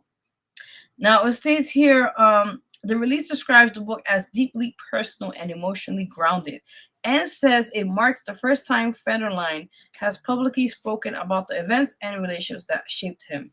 You Thought You Knew what covered everything from his working class childhood, including a move from Fresno, California, to Nevada after his parents' divorce when he was 8 years old, to a life as a public figure after marrying Spears. In addition to career moments, it states Dancing with Stars like Destiny's Child and Michael Jackson. The memoir will cover Federline's marriage to and divorce from Spears, as well as the fallout from their split and how he learned to protect his 6 kids or children from the glaring spotlight. The memoir is a debut release from Listening, a new audio-first storytelling imprint from Barracuda Baby Production.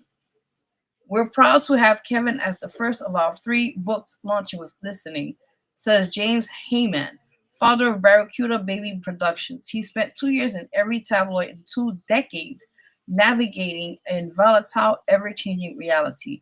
Choosing silence to protect his kids, that silence left scars. Listening was built for real voices telling real stories, and sharing Kevin's after everything said about him means a lot to us. I am excited for the world to get to meet the real Kevin Federline. The release comes out nearly after 2 years after Spears released a memoir, remember this, of her own titled The Woman in Me. You Thought You Knew will be hitting shelves and digital platforms like Spotify, Audible, and Apple Books on October 21st. So you first heard it here, guys. You first heard it here. That's right. So I really want to try hear this.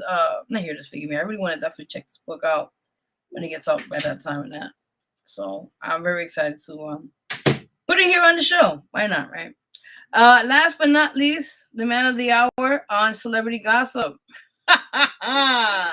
The man of his own, P. Diddy. Okay, let's get right into him. There's a lot of stuff coming out now about this man. We thought we got tired of hearing him. No, he's still coming back in the scene, unfortunately. So apparently, Diddy tried to have another with his attorneys, of course. There's a new update for you guys. Puff Daddy, or Diddy, whatever name you call him, apparently had tried to get his attorneys to reappear. They try to like get a new motion for bail. So it states here, Diddy, what the hell? Puff Daddy's legal team just filed a new motion for bail, saying he's the only man in America behind bars for hiring professional male escorts. That's funny. So apparently, his legal team tried to basically told the judge, as you guys know, who basically numerous times said he's not going to get bail. That they want him out. You know, he wants to be with his family, his mother, and all this said and done, right? So here's the update on that. This is so funny. So it states here, Judge Sumerian, I hope I said it right, denies Diddy's request again. That's what I was just talking about. So you can't make this stuff up. I tell you, you cannot make this stuff up. So apparently, I said his legal team tried to get him out of jail to, you know, spend time with his family until his sentencing is in October. And apparently, I can't laugh anymore. I can't stop laughing. So apparently, he got denied again. I wish I had that soundboard, like womp womp womp. Yeah, there we go. That's the one I'm doing right now for. So that's the sound effect for him. Apparently, he got denied again, unfortunately, or I guess you could say it did happen, you know, at this very much time. But it's just funny how that happened. So apparently, he's still gonna be in jail until sentencing date is in October. Now, I do want to add here, his ex-girlfriend Gina, as you guys know, I did watch that interview with Tasha K, by the way, and she exposed the hell out of Puffy, where they were having at one time a relationship, and it was between him being with her, and then with Kim Porter, and oh my God, it was just a messy going thing on with her. And I don't know if you watched you have to watch the Tasha K interview with her. It was very in-depth. And in the interview, she talks about how she one time was pregnant with him. And he beat the daylights out of her, where to the point where she had a miscarriage. Yeah, it's so much stuff. But anyway, this young lady who made it, she was in a talk show with Tasha K, and she explained about the relationship and all the sorts and everything that was happening at the time. She's coming out the woodworks out of nowhere now and stating to that same judge I told you who denied his bail again, that she's pleading with the judge, please, he's changed. Can you please let him out early? Da, da, da, da. I don't think, wait a minute. Why would she now tell the judge, plead with him to get him out of jail? It doesn't make any sense. I just don't understand. Again, the chat's open. If you want to have any say on this, please do so, because there's some wild shit going on here. I don't know. It's just weird for me, I guess. Yeah, I think that was pretty much it. I think anything else news for him about his case right now. I think that's pretty much it. It was just that to update you guys on the bail situation, which was hilarious. I was like, why would you want to go and like he's let's get real, people. This man is a danger to society. He's been doing how many years of this uncrucial situation with women and God knows who else of this matter, and think he'll get away with this and think he's untouchable because he has the money, the power, and the fame. It doesn't go that way. And then, you know, it's funny. That's what I was going to say. Also, his attorney was on Channel 5, I think, the Good Morning Show. And he was expressing, the fact that, what was it? Forgive me. He was telling the attorney was talking behalf because he represents him.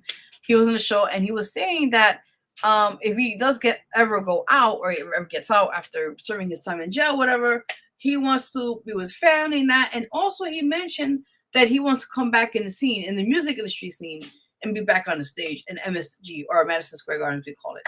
And I'm like, is this guy on drugs? Like, do you let me ask you, the public watching now or later on, do you think society would take him back in the music industry, knowing the damage he has done to numerous accounts of people in the industry for years?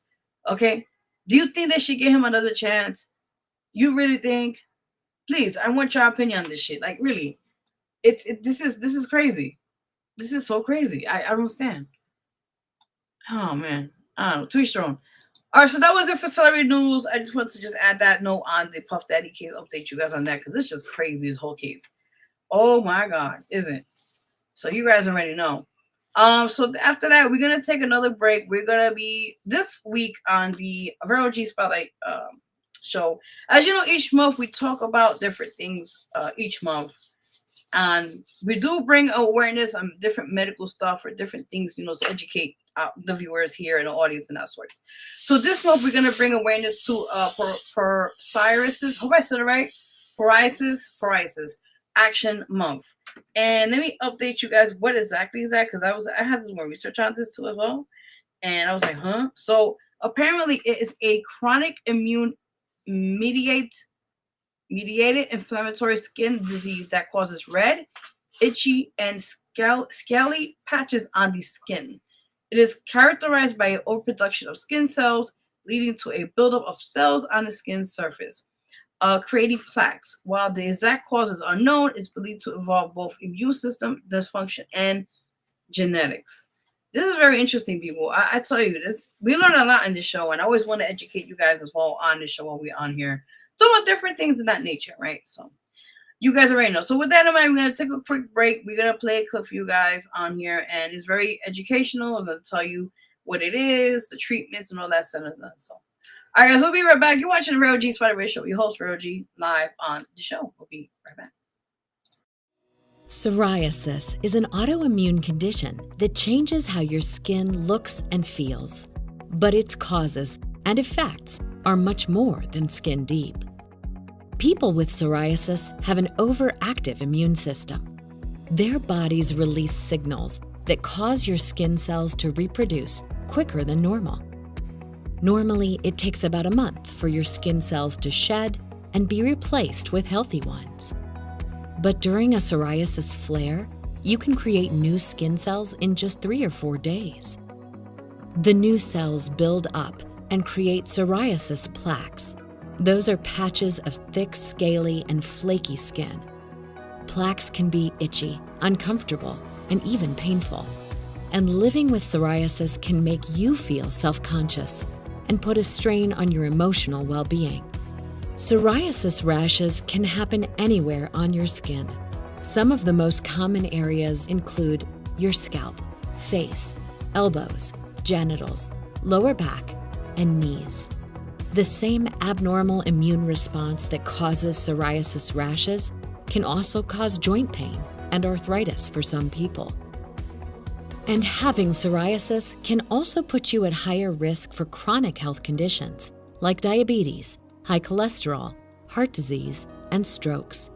And while psoriasis can't be prevented completely, you might be able to limit flare-ups. Some people with psoriasis find that certain triggers can set off a psoriasis flare. Common triggers include things like stress, skin injuries like cuts and scrapes, changes in weather, or infections. Limiting your exposure to triggers can help make your flares less intense and happen less often. And when you do have flare-ups, there are many treatment options available. Psoriasis affects more than 7 million people in the United States, but help is available. Talk with a healthcare provider about how psoriasis is affecting your physical and emotional well-being. They can help you find the relief that works for you.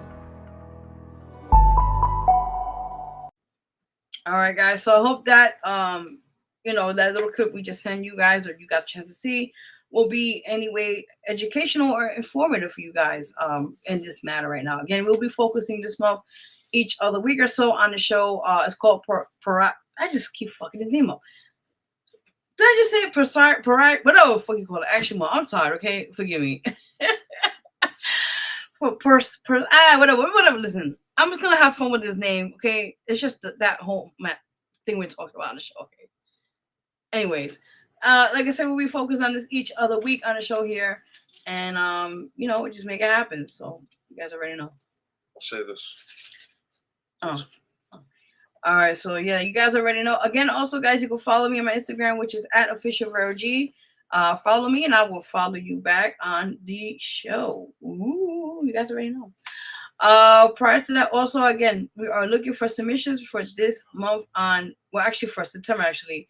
But this month we're working on it now. So if you'd like to be on the magazine, you're more than welcome to contact me on how to be on the magazine. Also, I do have a few dates left this month for this show, the Vero G Spotlight magazine. Or actually, that's for something else. But anyway, the Vero G Spotlight radio show here with your host, Vero G. If you'd like to be a guest on there, you can contact me on my Instagram or on here on Facebook World. And we'd love to have you on here and talk about what things you're doing. If you're an artist or if you're, promoting any other projects or anything for that nature, you're more than welcome to, be on here, and definitely, we'll support you on this platform as we speak right now. So you already know. Prior to that, I want to make sure also big shout out. Yes, a big shout out to Tony's show, Tony's talk show for playing my song Rompe Mi Corazón. Thank you for that. I will be putting up that this weekend. Thank you. A big shout out to Rough Beats we'll be playing it, I think, tonight, my song as well. A big shout out to a few other people I've been submitting my song to, and all that's done. Again, guys, before I'm out of here, one more time, I will be performing live next Saturday on August 16th. Yes, from noon to 4 p.m. Myself and a lot of other amazing artists will be there in the building. It's the 7th Nothing But Women Power event. And a big shout out to Elian for inviting me. I'm able to perform, and I cannot wait to perform a few new music for you guys, a few new songs. So again, please come by. It's a free event for all to come, for the family, for the kiddies, come through. It's going to be amazing. So again, I'll be performing next Saturday, August 16th, people in the Bronx. Again, you're more welcome to come through, pull through, as they call it, what do you want to call it? Excuse me, all that said and done. Also, again, one more time, guys, check out my new single. It's out now. It's called Rompe Mi Corazón. And it's available on all digital platforms. Again, thank you for supporting it. If you haven't done so, check it now. It's available on all social media, all digital platforms. Like I said, again, Spotify, Deezer, Tidal, I think, Apple Music, all those other places. So definitely go support it if you guys get a chance to. I would truly, truly appreciate that if you guys can. Yeah. Okay. So I think I'm out of here now. I overstay myself in my show today. So with that in mind, I want to thank everyone who tune in each other week on the show. Again, if anybody is interested to be a guest on this show, you know where to find me, people. You know where to find me, okay? It's very easy and accessible to find me, and let's make it happen to be on this show when all said and done. So thank you for those watching tonight or later on the show. It'll be playback on YouTube as well, so you guys could share, comment, all that said and done. And I think that's pretty much it for now. We'll hopefully be getting back here Sunday. We'll figure it out. We'll see. Just trying to get some things in order. But with that in mind, I'll see you guys definitely, hopefully, this Sunday. And yeah, again, spread the word, guys. Like to be guests on here. Make it happen. You like to be on my magazine. You know where to find me. The list goes on. And again, big shout out to Tony Radio or Tony Talk Show for having my song playing the show. Also, big shout out to Rough Beats. Big shout out to Valley FM Radio. They're going to be playing my song there too. And a few other places already getting things in order. So thank you guys in advance for supporting the amazing song and single Rompe Mi Corazón. Thank you for all my amazing fans out there as well who's been supporting it. Gary, Patricia. I mean, the list goes on. Thank you. Who's been sharing it, would like it, or give me great feedback. Again, thank you so much again. You already know. Also, quickly, the back to school event we'll be doing. We're going to try to get an actual stamp on approval on the date we're going to get in mind. So again, we are looking for donations as well on our this will be the 6th annual back to school event we do. So again, if you'd like to donate or you'd like to contribute any way possible, and this is straight to the kids, to the community, we've been doing the past 6 years now, or 5 years going on 6. So hit us up on my Instagram or Facebook, whatever, and let's make it happen, people. Let's make it happen for the kids, for the families, to have something looking forward to the school year as we speak. So again, I want to thank my amazing guest for tonight, the CEO of XS Energy Drinks, Sean Felder. Appreciate you, and see you guys sometime soon. And God bless you all. We'll see you hopefully this everybody. Please be safe out there this weekend. It's getting crazy this week. The weather's decent. I also do just I also do the wedding. What wedding? What? I don't know about no wedding yet, but I'm talking about weather-wise. Meteorologist, that's what I meant to say. It's gonna be kind of cool tonight, weather-wise. New moon is out tonight, so be safe out there, people. Also, this week the weather's gonna be decent until next week. The 90s are coming back up, hot weather, humidity around Wednesday or so on. So you got a little bit of everything in the show, people. You got a little gossip, you got a little people on, with breaking news. You got a little bit of weather, you got a little bit of everything on the show. You got a whole one shop here on the show, so definitely come through. Okay, thank you. Listen, listen. Let me shut up. Somebody got to sign me up, okay? Listen, Power 105. What's up? What's up? Give me my own show there. Come on, manifestation right now. Hot 97 or Power 105. You better pick who you want, because I'm ready. Your girl's ready. Let's get it. Let's get the airwaves. Let's get national, baby. Let's get national. Let's make manifestation work, baby. All right. So with that said, guys, have a great night. Bless you all. I could be on here all night. I don't want to. I'm tired. With that said, we're out of here. God bless you all. I'll see you guys this Sunday. And just support my song, people. Again, support my song. And it's called Rompe Mi Corazón. It's available on all digital platforms. Thank you so much for your support, guys. We are out of here officially. Signing out. Your girl, Vero G. Until then, see you then. That as plus size woman you're doing it, and I'm like, baby. But why can't you do it? And she's like, well, Mom's like, I'm not pretty enough. And she's like she's very pretty. And I was like, about, like, but you are. And she's like, and we just sit back and vibe to it. I have this, and when we was hearing it, like, body and these stretch marks, and I'm like, and they got the amazing Maroon 5. Someone came up to me on a show, and like, I could never do this. I had surgery on my neck, and I had a scar, and I'm like, and I said, you know what I'm saying? To me, scars show what we survived. They're a badge of honor. Just came at them and brought a little vibe to it. Honestly. It's not a flaw. It just a little turn up, because I know my first project I accomplished this. I more lived subtle, through it, and I'm better for it. So because it was around February, that's final time. You got the love. What I really predominantly love to share with people, and this time around, bring that awareness, because I'm I'm plus size. I'm going out there. I'm doing this stuff. All eyes are on me when I'm doing this stuff, and songs come about. I still struggle sometimes.